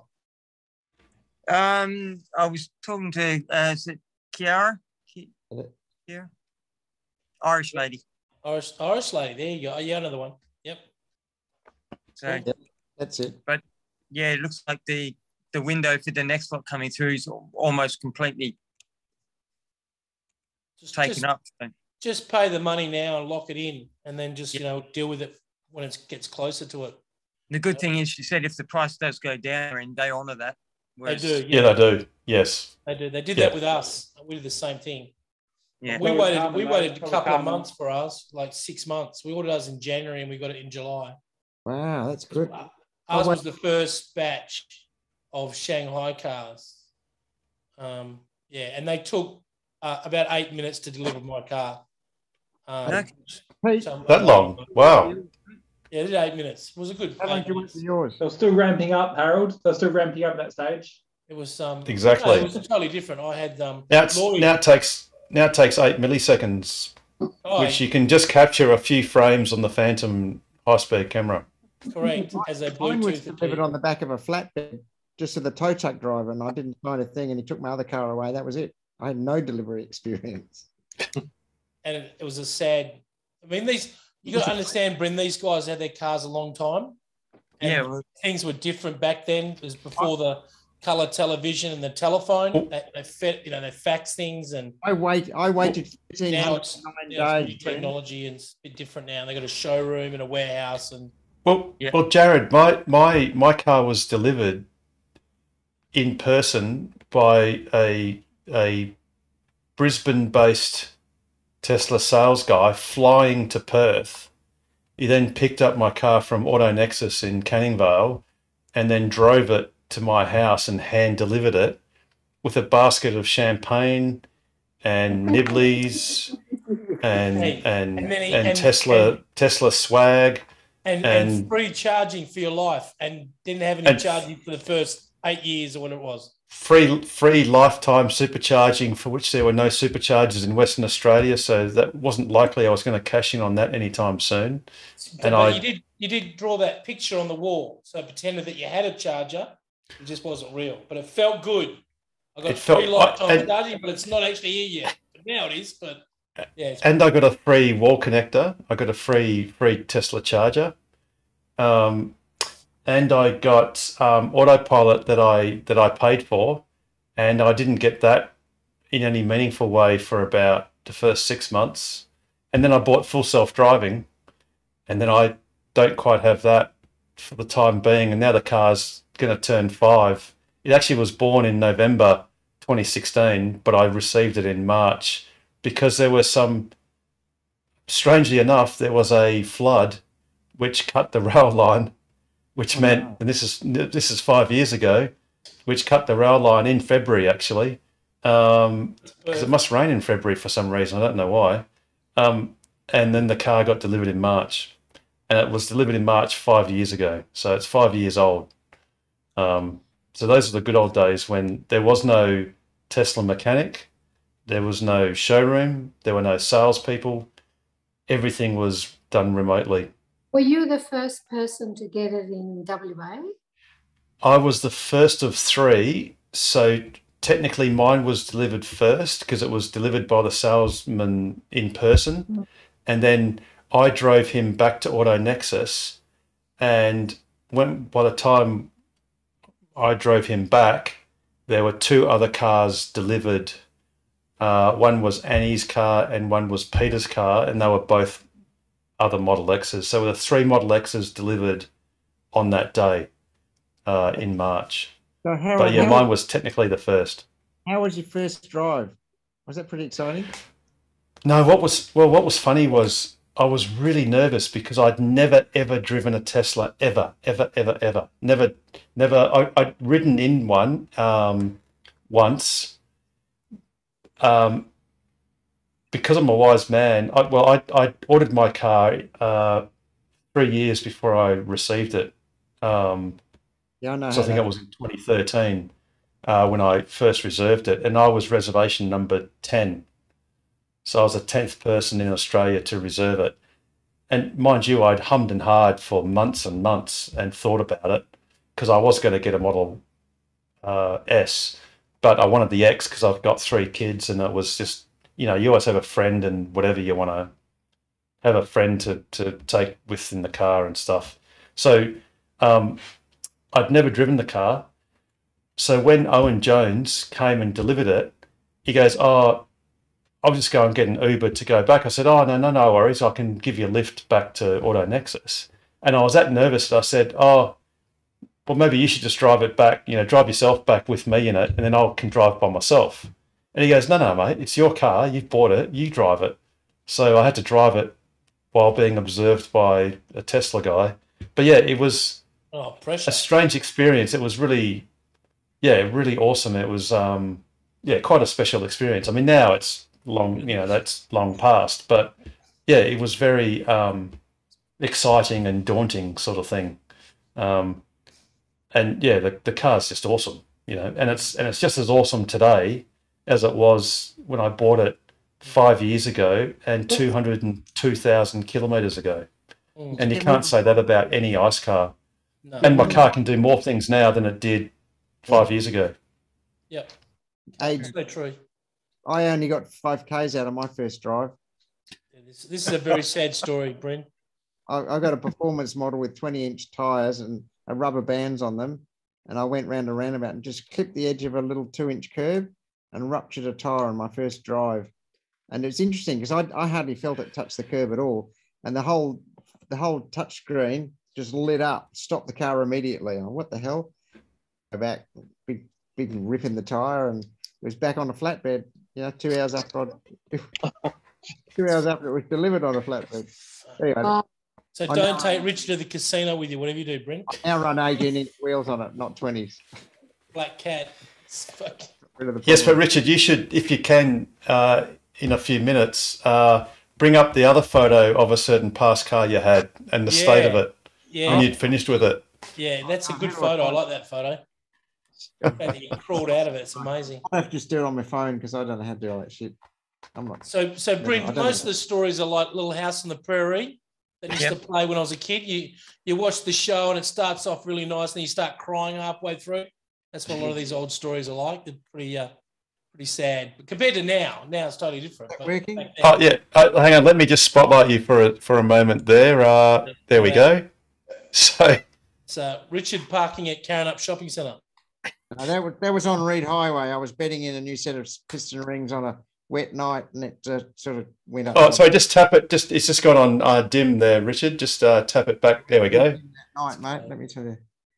It's got a very flat bottom on it. Yeah, well, it's normally more flat over here, but I had the under tray off because I hadn't finished with the engine. So. Which nightclub were you coming out of? Yeah, right. That's another story, but yeah. Oh, that's gold. Absolutely. So there you go. Title. Hey guys. Alrighty, so go Pete. Go Pete. Any of you notice any restriction in the airflow with the HEPA filters? No difference at all for me. I've even got a additional filter on the main intake that stops like the small bits of debris getting through as well and getting caught at the base of the filter. Yeah, I saw that, but people are reporting it's restricting the airflow. I haven't noticed anything, Pete. And I mean, you can always try and take it off if you don't like it. No, talking about the HEPA filter. Oh, I got both. So I got the HEPA and I've got the one on top of the airbox as well. Yeah. Breen, I'll give you one more bit of advice. Yeah. If you have any questions regarding your Tesla, and you have lots of questions, don't ask the people at Tesla, because a lot of the people that work there don't actually know what they're talking about. And that's my personal opinion. I asked that lady that you're dealing with about the USB. My mother-in-law asked where the USB ports were, and the lady said there's no USB ports in the car, which was quickly overstated by another salesman who come running over and go, no, there is 2 here and this and that. Anyway, that's another story. So my suggestion to you is, and this is a mistake that I made by ringing them and asking them a question, and I felt like an absolute idiot. And best to ask the questions here on Wednesday nights in front of these clowns, because they'll just laugh at you and it's all right. You don't feel like a dick. But when I rang them and asked them about a question called a reversing light, saying the other side wasn't working, they made a big point of saying this was phone call number 4. And so I was like really not impressed by that response. No, not at all. And I felt a bit sort of, annoyed about it. But I've forgiven Lloyd for that. So, Harry for that. So we're all good. Yeah, don't worry, your car will only have one reversing light. So, you're best off just asking any questions about it here with other Tesla owners, and they'll tell you exactly what you need to know. And these guys have got the experience and they've got the knowledge. I don't, me personally, I don't got them. These guys do. They've got a lot of knowledge. They can see colours, this guy. Yeah. This guy will tell you all about mods, and Richard's done every modification under mankind. And Harold will tell you a bit of experience, and Pete will hook you in with finance. If you want some shares and stuff, he'll hook you up. So, and Carmen, if you have ROT, she'll tell you about ROT. Well, one benefit of being on Ask Us Anything, and one benefit of going onto YouTube, if you just search, you just type in youtube.com/Tocwa, TOCWA, is we actually record these sessions, and you can watch all the recorded sessions. But there is a warning back to deep last year. There is a narcolepsy warning, so you should not be operating machinery while you're listening in or watching an Ask Us Anything episode, because sure enough, if you suffer from any form of insomnia, then now this is not personal medical advice, but you watch our episode for more than a few minutes and you will be fast asleep. But one bonus, and you heard it first here, is we're introducing a helpline, and this is in all seriousness. And the phone number, which I haven't quite yet diverted, but I will momentarily, but for anyone watching in YouTube land, this will be active, is 62623131, and that will basically be Tocwa's official helpline. So if you've got any queries or questions or issues with your car as far as understanding it, then that's a service that Tocwa is going is implementing. And like I said, it's a 62623131, and we'll have that on our website in the next few days. And later on, initially it'll just divert to my phone, my mobile. So please don't ring at midnight, unless it's a Wednesday, and I'll probably still be up because we'll be literally right here. But we'll eventually have VoIP tools where we can have an answering machine after hours, and we'll probably have a thing whereby multiple phones will ring, so that if I'm busy, then Pete or Nigel or someone else can answer it and help out with any queries that anyone has. So you heard it first tonight on Ask Us Anything. You can also join the club for $20 a year, which is a small token. And being a club member, you can loan a tyre and a Leeds if you're going on a trip. And also you get access to Harold's credit card after a 3-month period. So after you've been with the after you've been with the club for 3 months, you get access to the credit card, and you can get the benefits that Russell's and me have got out of it. Isn't that right, Russell? What I could blame and you know. We start off with something a bit higher: caravans, blocks of land. We keep going up higher and higher every year. So small islands, yeah, fun stuff like that, you know. But the main thing is belonging to the club. That we have a lot of events. We get together and we do a lot of social catch-ups, and you can talk Teslas all day long, and then we go into Tesla batteries and other areas. You don't have to do that though. It was pretty boring the first one I went to, just so you know. Oh, the catch-up with you the other day was amazing. The whole time. Well, no, that first one wasn't that boring. It was quite good actually. The last event that we had here at the place here close to Wellard was actually fantastic. I enjoyed it very much. That was the last one we went to, was it? Yeah, the last one. Yeah, it was fantastic. Yeah. It was really good. The King Road Brewery. Yep. King Road Brewery. Yeah, it was fantastic. I remember you had your car plugged in with that 15-meter extension lead from home. Yeah, and I brought my television with me as well, so I could watch the telly while I'm driving. I don't want to say anything bad about that place in case it gets taken out by bikies. They weren't bikies. They were Christian motorcycle riders. Yeah, they were Christian motorcycle riders. You're right. They were. Yeah, that was a lovely place. I actually really thought that place was great, actually. It was a great place. They had they had great food, and the company was lovely. I mean, the people there was fantastic, yeah. Yeah, look, Bryn, I think the only thing that you'll say to yourself after you buy a Tesla is, why didn't I do this sooner? I mean, I said that to myself. Why didn't I buy one sooner? I bought my wife. My wife's been hassling me to get a Tesla for 3 years. I bought her a battery. And then I bought her another battery, and then I bought another battery, and she could sit on it more comfortable. And then we bought the car. So, she was pushing for it for years. And I was sort of resisting a little bit. I was, anti-battery. And then, understood a bit more, and then, realised totally that, it's really cool.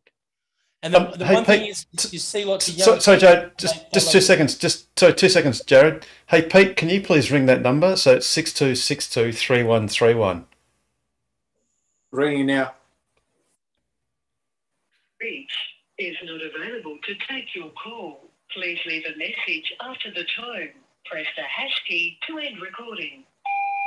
Harold, pick up the bloody phone, you lazy. Sorry. Okay, that was the last thing I was going to say. That's good to know. Thanks, Pete. Lots of young kids know about the Tesla. That's the other thing you freak out whenever you go somewhere. Or there's young kids around, they all love Tesla. Yes. They do. We'll have to go on the Tesla. They're just, it's crazy. Yeah. It's pretty cool. Yeah, the other day I told someone, I have it. I've ordered myself a Tesla. He said, "Oh, is that a car?" Yeah, there's a few people. There's a few. Yeah. When we got ours, there was a few friends.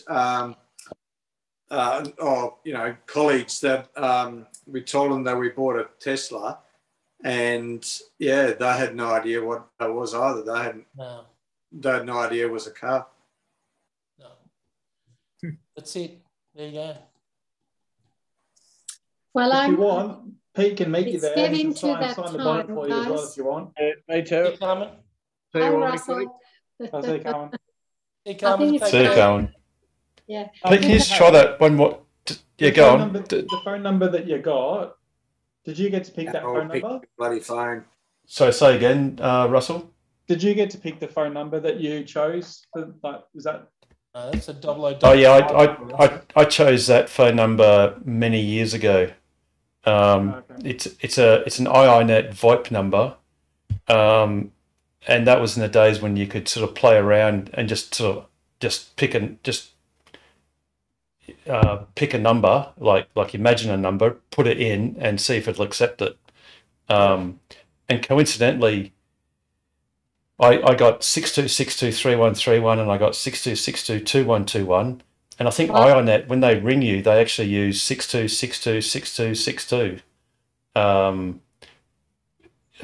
So yeah, but it didn't occur to them. I like the synergy or the balance of the 6262 and then halving it to 3131.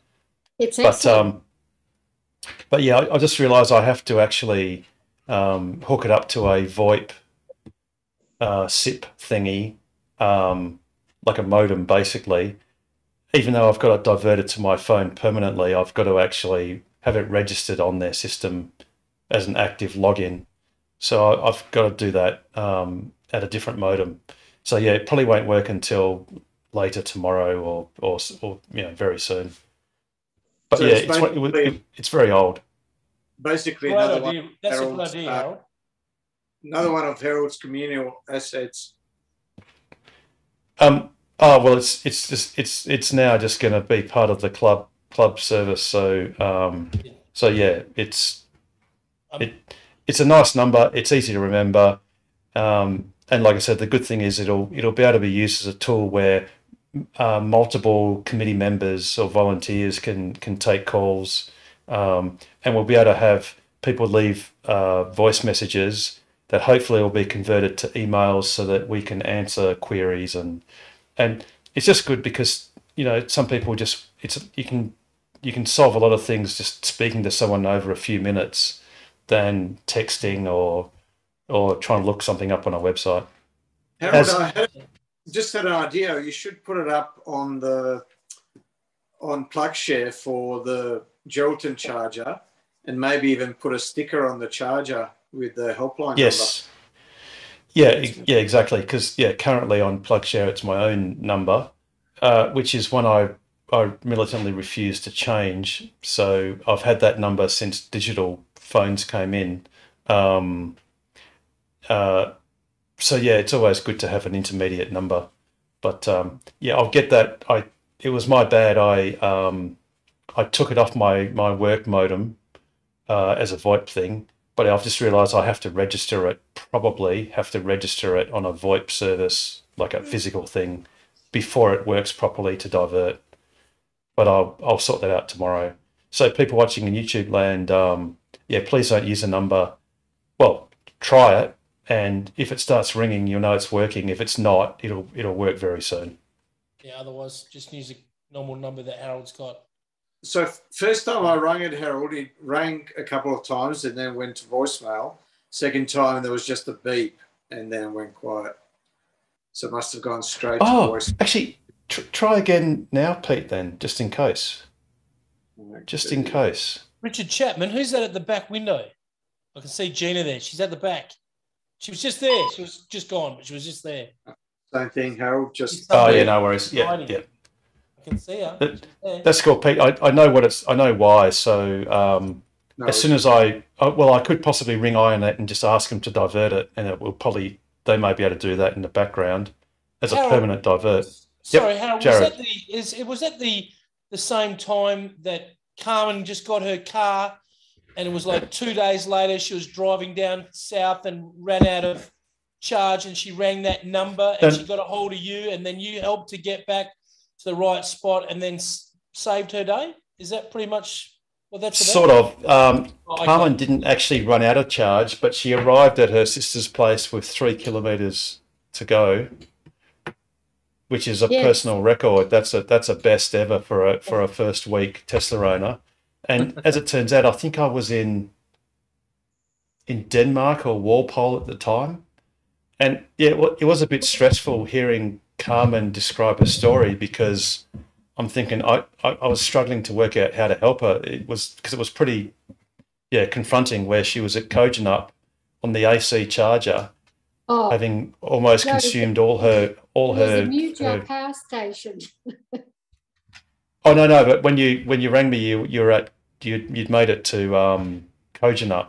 Only when you directed me there. Yes. Well, yes. Lost at Mujia Power Station. And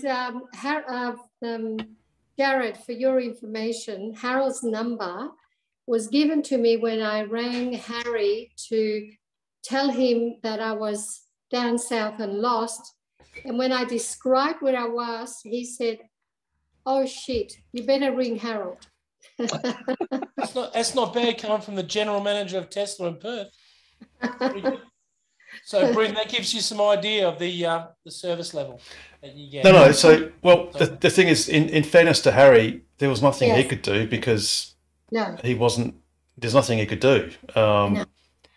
I didn't tell anybody I was going. I just thought, it's a car. I'll just drive. and the thing is, you were the first vanguard of the non-Tesla fanboy or fangirl type buyer, where there were the first what do you call it? The early adopters. They're all into it. We were all Googling the crap out of Tesla. We're all watched every YouTube video known to man and other videos not known to man, and we'd studied everything. But Carmen was one of the earlier, the later adopters, whereby this is just a thing with 4 donuts on it. It's got 4 wheels and it drives just like every other car, which is true. And it's actually true for almost every place except for Western Australia, whereby there are superchargers everywhere else on the eastern seaboard, in Europe, America, where the car would just say, go from this supercharger to this supercharger, this supercharger. Of course, when Carmen bought her car, there was one supercharger, and that was Eaton. And that's it. That's all there was. And the car told her to go from Perth to Albany. It said go via Eaton, and then it said, "Oh, let's just go cross country, eastwards towards Kojonup." And it's like, and furthermore, let's do it on a secondary road or a dirt road, like a forestry track, or whatever, because the car defaults as wanting to go to a supercharger first, even if that's not in the direction that you really need to go. Obviously now, if it had happened, it would have led her to Williams. She would have simply have charged up at Williams and then made it to her sister's with probably 30% left in a battery, and it would have been fine. But at the time, that wasn't the case. No, so we had an interesting, kind of annoying, but it was all right, issue the other day with the superchargers going down to Busselton. The car was insisting it wanted to drive north to Karrinyup to so you've had this as well. I was like, I could do nothing. I couldn't even. It's insane. It's just stupid. It's like, are you stupid? Because you could leave home at 100%, and it would say, "Oh no, but I've got to go to Karrinyup, which is north of you, so as you can then top up." But by the time you went back level with where you lived, you'd have less charge in your car than when you left home. Yeah, that's a good point as well. Yeah, and we're south of the river already. It was like, it was not even remotely. It was only, and I would have just normally been blindly following it, but I got to some junction and I went, why is it trying to take me north on the freeway and not south? And I just sort of went, hang on a minute, double take. But I literally, I just went, do you know what? I'm not even going to use the sat nav, the navigation, and I kept trying it, and literally we were, a good hour or so into the journey south before eventually it gave up on trying to direct us to Karrinyup. Yep. Well, what you can do is, if you sort of scroll down on the navigation, on the instructions, you can go remove charging stops. Yeah, which is and what then, yeah. But yeah, frustratingly, I think it's because literally Western Australia is one of the few places where there aren't superchargers literally everywhere. So it probably wouldn't do that behaviour if there was a supercharger 60 k's south, or east or west, or around you. But yeah, that's one little idiosyncrasy that any new owners should look out for.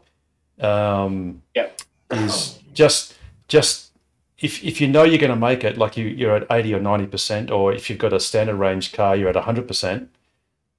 just ignore, if you're navigating to a place, just ignore the supercharger. Just look at the overview, which is when you're on your map. I'll just bring it up. Sorry, just there. And we go like this. When you're on the overview, well, the orientation's slightly changed, but this is a north up. The map faces in the direction that you're driving, but you can change it to north up or overview. And I can't show what overview looks like, but it basically shows your entire route from start to finish on one map, facing upwards, like north is upwards. That would be good. And you can actually then see if it's telling you to go to, say, for instance, the Karrinyup supercharger, you'll see that you're going in the opposite direction of where you're supposed to be going, and then you go back the other way. So you just go, oh, okay, that's silly. I'll just hit, like I said, scroll down and hit removes charging stops. And then it'll just give you the shortest or quickest route straight to where you want to go. Yeah, because I just worked out that the car took a charge of 370 kilometres, charging at Eton, worked out how many kilometres to Albany and thought I had plenty. But then I wandered around in the wrong places. Yeah, and that can happen, unfortunately. So most of that's solved now, I reckon. But I was at Williams, filled up at Williams, and going to Lake Grace, and it took me back to Eton. Well, that's what I tried to do. But it doesn't happen near as much now. It's a lot better, but I think there's still the odd bug in it. Yeah, so it's good to know that that's a possibility, and just to, rather than blindly follow the directions, because sometimes you can easily get disoriented when you come out of a car park, and you just trust the car. You go, oh, okay, the car's doing something else. And yeah, well, imagine that, Peter, if, was that from Williams? Yeah, from Williams. So imagine that took me back. So yeah, which is further away. Screen, and it tells us, you can see straight away it's stupid. So, but you don't always get that view, and that's the beauty of the big screen. You get that view, and you can see what you're doing. It's fabulous. Yeah, you get the overview. That's right. So you should always have a little reality check of looking at the overview screen, so then you can see if it's taking on a wild goose chase or if it is doing the right thing. So that's a great pro tip. Yeah. Did you want to retell Rob's story about turning the wrong way and having to then... see Carmen, are you going, Carmen? Bye. All right. Yeah. Good night, Carmen. Thank you. Bye. No worries. Pleasure. Sorry, say again, Peter? Or was it... who was that? That's me. I've got to go as well. Oh, okay. Yeah, no worries, Peter. You take care. So I was saying, did you want to retell Rob's story about turning left instead of right when you was leaving the motel and then having to... Oh, no, that was John Edwards' story. I think it was possibly at Mundrabilla, one of the roadhouses on the Nullarbor, where he was in the BMW... what's that EV called? The I something. Anyway, it's the i3. The i3, yes. So, and I think it's only got a pretty limited range, possibly as much as 200 kilometres, or not even. Is it 120 kilometres, or? It's very low. I think it's very short. There's a couple of different versions, but. Yeah, he didn't have the Rex though. He didn't have the range extender. He just had the basic i3. But anyway, let's call it. I don't know. Maybe he's got 180 kilometres range, possibly. George reckons. Sorry, 150. Oh, thanks, George. Yeah, awesome. So what he did was he had charged up at the Roadhouse, and then he was obviously going to the next one, and he. Thanks, Lance. Take care. Great to see you. Welcome back anytime. He basically, rather than turning, in his case, right from Mundrabilla, if I recall correctly, because Mundrabilla is north of the highway, to go back towards Perth, he actually turned left, and he didn't realise what he had done. Actually, I think it's barely 150 k's. he hadn't realised for 30 kilometres when suddenly he sort of saw his navigation thing basically going, you got to go the other way, like do a U-turn. He said that he noticed that the ocean was on the wrong side of him. Oh, okay, sorry. Okay, right, all right. Sorry, fair enough. Yep, good memory there, Russell. So then he had to do a U-turn. So what he basically did was when he got back to Mundrabilla, I think it was Mundrabilla, he had just chewed up 60 kilometres of range, which he had to then replenish. So he had to stay there for at least another hour or two or whatever it was to replenish his battery, and he'd basically achieved nothing. He'd just gone back to where he came from and just wasted a couple of hours of his life having to recharge and then go to the correct direction. So say again, Russell? On AC power as well. Oh yeah, and it's on AC power. Yeah, absolutely, and it's super slow. It is super slow. So unfortunately, those mistakes can be very costly. Which obviously, if you had a good navigation thing or whatever, or if you had navigated to the destination, rather than obviously knowing that, you know, when you go around Australia, you just go clockwise and yes, keep the ocean on your right and your left, if you're going clockwise, and then you'll be okay. But he learnt that lesson. So yeah, you know, I guess obviously in a car that had, you know, 600 or 700 k's range, or say 600 k's range, it wouldn't have made a lot of difference. But in the i3, it did. So yeah, you got to watch out.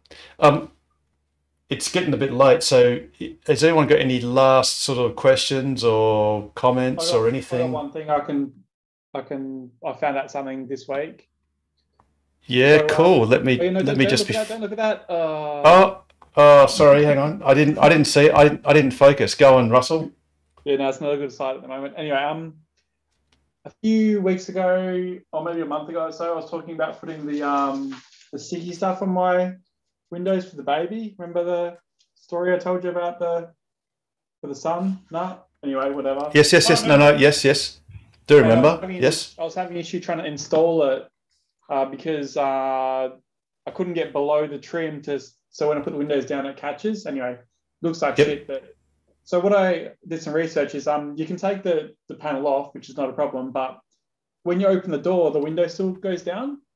But what you can do, the puddle light on your bottom of your door, if that breaks, that's what triggers the window to go down when the light activates. So if you put a faulty globe in it, like an old one, when you open the door, the window doesn't go down. So what happens is a bit of a warning for people. If that light glows and you shut your door, you can shatter your window because it won't go down. Yep. So you know, Russell, is there not another method which all the window tinter showed me on my car, because he was a bit nervous tinting it because it was the first Model X tinted in WA, is he goes, I think the door catches are like the Mercedes and all the premium cars, where you've got like the little mechanism that catches onto there's like a D loop and this split thing sort of catches, and you get a screwdriver and you just like jigger the catch, and doesn't that then think that it's closed and then the window goes up? It doesn't do that on our cars. Oh, I tried that first with the screwdriver. It's electronic. It gets triggered when the light turns. Yeah. Right, fair enough. Right, okay, cool. So that means you got to take your puddle light out and just leave it out, and then it's faulty. So then it just doesn't. Right. Yeah. What about the front door? Does that apply to the front door as well, or is that the old-fashioned way? I'm assuming it'll be all of them, but I only did the back one. Yeah, cool. Well, just one last thing before you go is one thing that I found really quite a cool feature is on the new Hyundai Ioniq 5. The back windows, there's a sun shield that's incorporated behind the door trim, and it's spring loaded and obviously fits the shape of the window, and there's two tiny hooks at the top, so you can just hook it up, which I thought was quite a cool idea and looked fairly neat because it was integrated, but that'd be a fairly easy thing to do with an aftermarket accessory, I would have thought. I haven't been able to find. We haven't got the top though for the window. Russell, what you could do is just trade in your car, your Tesla, and you get the new Volvo with the sunroof, and they give you that sporty cap that you get with it. That's what you could do. Have no issues with the sun belting down. I know what you're talking about, Pete. I'm not going, yeah, Jared, whatever. So, Pete. Yeah, Jared, whatever. You know. I have seen those before. They're actually really good. They are really neat, but yeah, because we haven't got that top bit on our windows. Nothing to hook it to. You could just put little hooks on the window, like stick on. Yeah. Hooks. Yeah. Just like the caravan driving mirrors. I'm going to put on my performance. or possibly have you got? Obviously, you haven't got a door frame, but at the top part of the whatever you call that, the roof of the car or that beam, you might be able to put some stick on something or is there rubber trim that bends around, so like a rubber seal, like a door seal or whatever, window seal, yeah. And you might be able to put like a clip that clips under the seal, and then has like a little clippy thing that you could clip onto. The problem is, Harold, if you then open the door, you then rip. Yeah, that's right. Anyway, I've managed to sort it, and it's yeah. You got some newspaper. Pardon me? Got some newspaper. Yeah. You just talked about it for 15 minutes and you sorted it. No, you didn't just get some matte black paint, spray paint, and just spray the inside of your window. That just fixes it up. Yeah. Unbelievable, Russell, I tell you. You could have got Dr. Richard Cooper to take the whole window glass out, mate, and change it for something else, something better. Well, that's what I thought. When you told me that story, he knows how to take the glass out. That'd be even easier. Take the whole panel out, just like stick it on, cut off what you don't want, put it back in. So I might go there for a second opinion, maybe. Yeah, I'm sure he'll enjoy that. He's got experience taking all the 4 windows out. What else does he do with his day? He'd love that stuff. He'd be like, he hangs out with Nigel at the men's shed, sucking on the Werthers and telling his grandkids about how great the war was and that sort of stuff. So I'm sure he'd be. On the Werthers. That's good. I think he's actually got a secret Tesla chop shop, and he's probably getting cars. He has. When we see him on the news, he'll be on the news. It'll be him. Here he comes out with like a jacket over him, and they pull the jacket back. It's Richard Cooper. We're sitting here going, "Fuck, I knew it, Richard Cooper." That's right.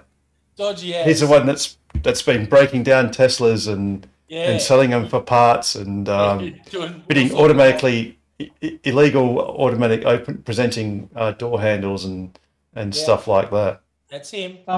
So one more thing from this week, I was driving to meet someone else with a long range. They've got a performance upgrade, and I was just I had a bit of a test drive in there, see what it was like.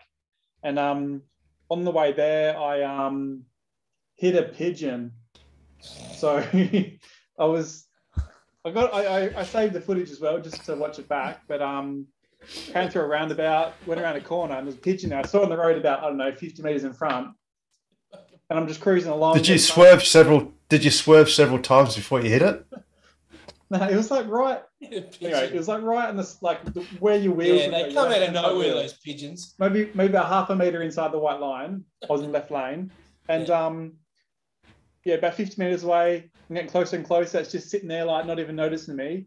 And because the car's not making any noise, the first knows about it is when it flies up and decides just to smash straight into my car, tumbles off in the air and shot itself across the other side of the road into the trees. So I'm not sure if it's good or not, but the most frustrating thing was I got the car washed 2 days before, so now it's got a big dirty bird mark on the front of the car. I need to wait till we get that washed again next week.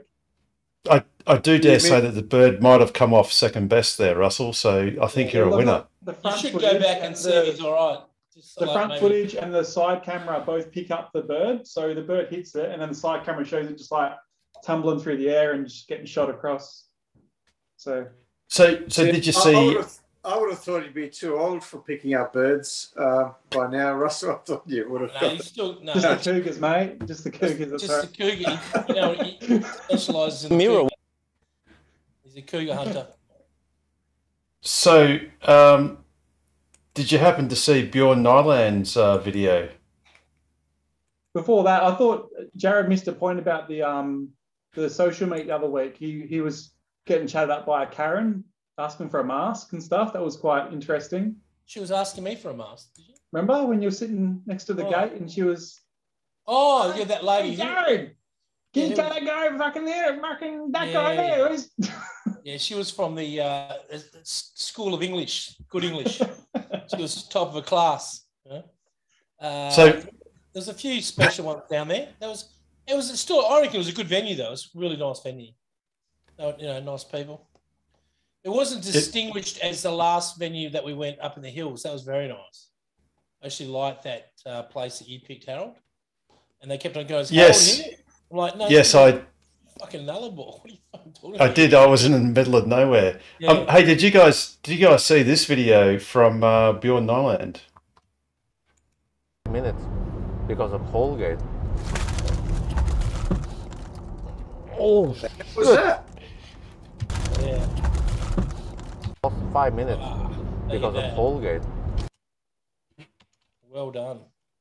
It's got 4 legs, whatever it is. Moose? Yeah, it's It's moose. like a moose. It's a giraffe or something. Giraffe. Look at it. Fuck, you hit that. Oh, shit. It's Bigfoot. And what he did... Break hard. Check something because I barely clipped it with the... I avoided it, but I have to make sure. Oh. He's polished his wing mirror with it. Shit. But the mirror was knocked. Oh, fortunately the mirror gives way here. And I think the mirror hit the moose, but it bounced, fortunately. So hopefully the moose was okay. It was. You make some small talk with the mirror and the moose? I haven't got the photos handy, but my mother and I hit a horse in a 1970 something Valiant in 1979-ish. That explains a lot of things, Harold. You were damaged. You were damaged as a child. I knew it. Just wanted some more, or I knew it. I knew you were damaged as a horse somewhere. Because when I saw you that first time, you went, I knew straight away there's a horse connection. Straight off the bat. I didn't have my seatbelt on because I was a kid. I was only, I don't know, 8 at the time. 8 or 9, whatever. And I was leaning my head against my chin against the dashboard, and my mother saw we were going between Port Hedland and Karratha, and my mother saw a few sheep on the side of the road. This was still daytime, and she said, "Oh, look, sit back and put your seatbelt on." And I whinged, of course. And then it was just after 7 o'clock. The ABC News was on. Jared, of course, at 7 o'clock. Yep, of course. And up north, what do you call it? Sunset is like on-off curtain. Like up north, it's just there's sun and then there's darkness. There is no sunset. Anyway, we were just near Wim Creek, and it had just gone dark. My mother was doing the speed limit, 110, and then suddenly we see 2 horses running across the road, but the road was slightly lifted higher than the rest of the ground either side of it. It's like a bit of a floodplain, and we see 2 horses running across and basically hit the second horse full tilt, like at 110. And my mother braked or put a foot on the brake after hitting the horse because, reaction time, whatever. And it basically, I heard this clop, and then its whole body, because its legs are obviously tall, its whole body just came towards the windscreen, which then just shattered. It was the old safety glass, so it just shattered into, a million pieces. And then the horse bounced off the roof or the front of the car or the windscreen / roof, but it actually turned the roof into like a V to the point where I couldn't see my mother because I was a passenger, and the bottom of the V was lower than the top of the steering wheel. Shit. So it caved it right in. So my head and her head were either side of this V. Wow. And then it spewed its guts. Yeah, it spewed its guts all over the roof of the car and landed just behind the car. And as it turns out, Prince Charles had done a royal visit to Port Hedland, so the Karratha Coppers had gone up there as reinforcements. So we see these. Initially, I could get out of my passenger side because that door would open, but my mother's door was still jammed because the door frame had jammed, or the top of the car had jammed onto the door frame, so she couldn't get out. But a truckie stopped and got a crowbar and stuff. Anyway, we see these lights in the distance behind the horse, and these lights are getting bigger and bigger and bigger, and then all of a sudden we hear this like screeching of brakes, and smoke was just pouring off these tyres, and the coppers missed the horse and the car by about 2 meters because they must have been hammering it to get home, and then, you know, sort of took us home and whatever. But yeah, so having personally literally hit a horse, which is like that moose, yeah, Bjorn would have been in a bit of trouble, or at least the car would have been, had he hit that moose. How did it taste? So there you go, Harold, that night? I've actually got a photo of that same horse a few months later, and the farmer had dragged it off the road and onto his paddock because there's no fencing. And yeah, it was pretty flat. It was just an outline of horse juice and basically leather, or, you know, hide on top of bones. Did you get sick of eating horse after a month afterwards? Yeah, well, my voice has been hoarse ever since, and it continues to be. Did your mother tell you off for horsing around, or?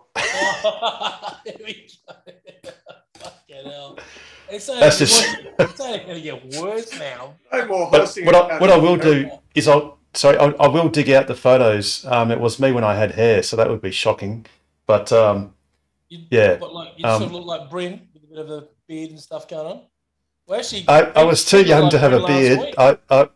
If we get Bryn's beard and put it on my head, that'll be what it looked like. You know, 1970s hairstyles were long with my golden locks, but It wasn't those were the old days. Sarah Jessica Parker that you hit, was it?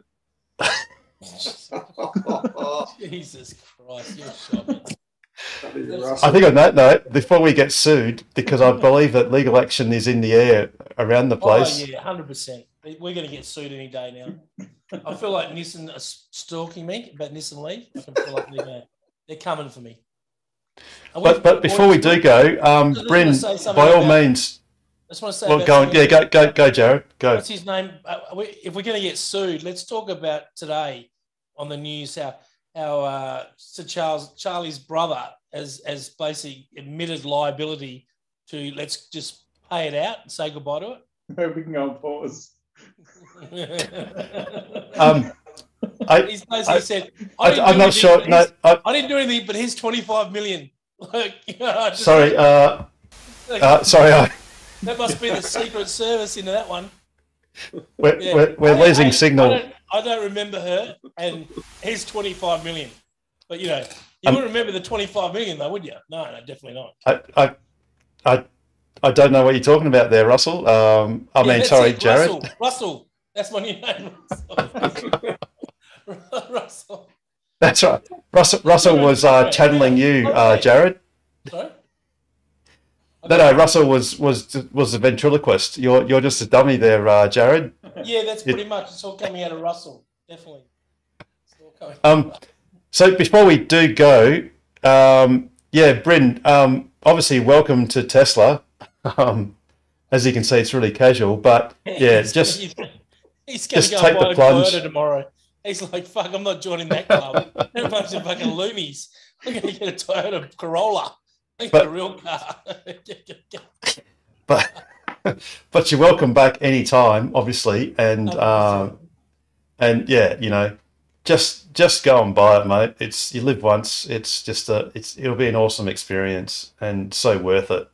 100%. And if you like any of us, the only regret you'll have is that you didn't buy one sooner. Yeah, correct. That's dead right. That is dead right. Can you just go on mute, on pause for like 2 minutes? Oh, good. Can we see some of those photos that you're going to show us? Just go on. Yeah, sure. Okay, so sorry, Damon, Damon, Joseph, and Ashley. We're just going to have a little pause and intermission. Trust me, I won't be pulling out my phone saying, "Oh, it's 1:30," like it was the other week. Yeah. But just hang on 2 seconds. All righty, well, welcome back. Thanks, Jared. Damon. He did look. He put on backwards. I think it says casp. Oh, you're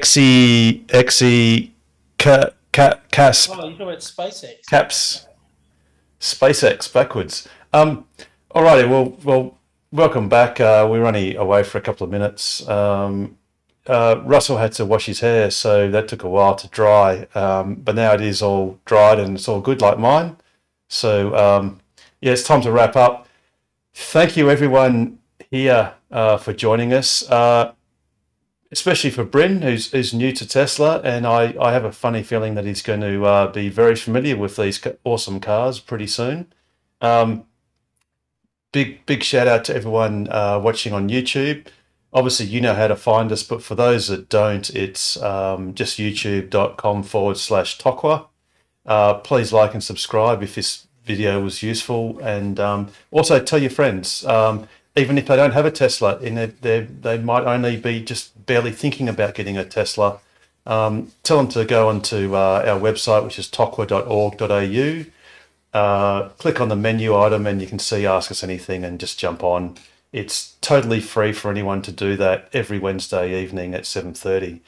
So in the meantime, do look after yourselves. Thank you for joining us, and we look forward to seeing you next week. Stay safe, everyone. It's not free. It's not free, Harold. There's definitely a mental toll. There is. Although we are getting royalties, Harold, from Guantanamo Bay. Most sending money in for us for our royalties. We've done really well. I think I can predict that this video has gone longer than Ben-Hur, so we are bigger than Ben-Hur, and we're very sorry if you do suffer from narcolepsy, because we just made it a lot worse. But on that note, take care of yourselves. Please do come back next week for another episode of Ask Us Anything. Good night, everyone. All right, guys. See ya.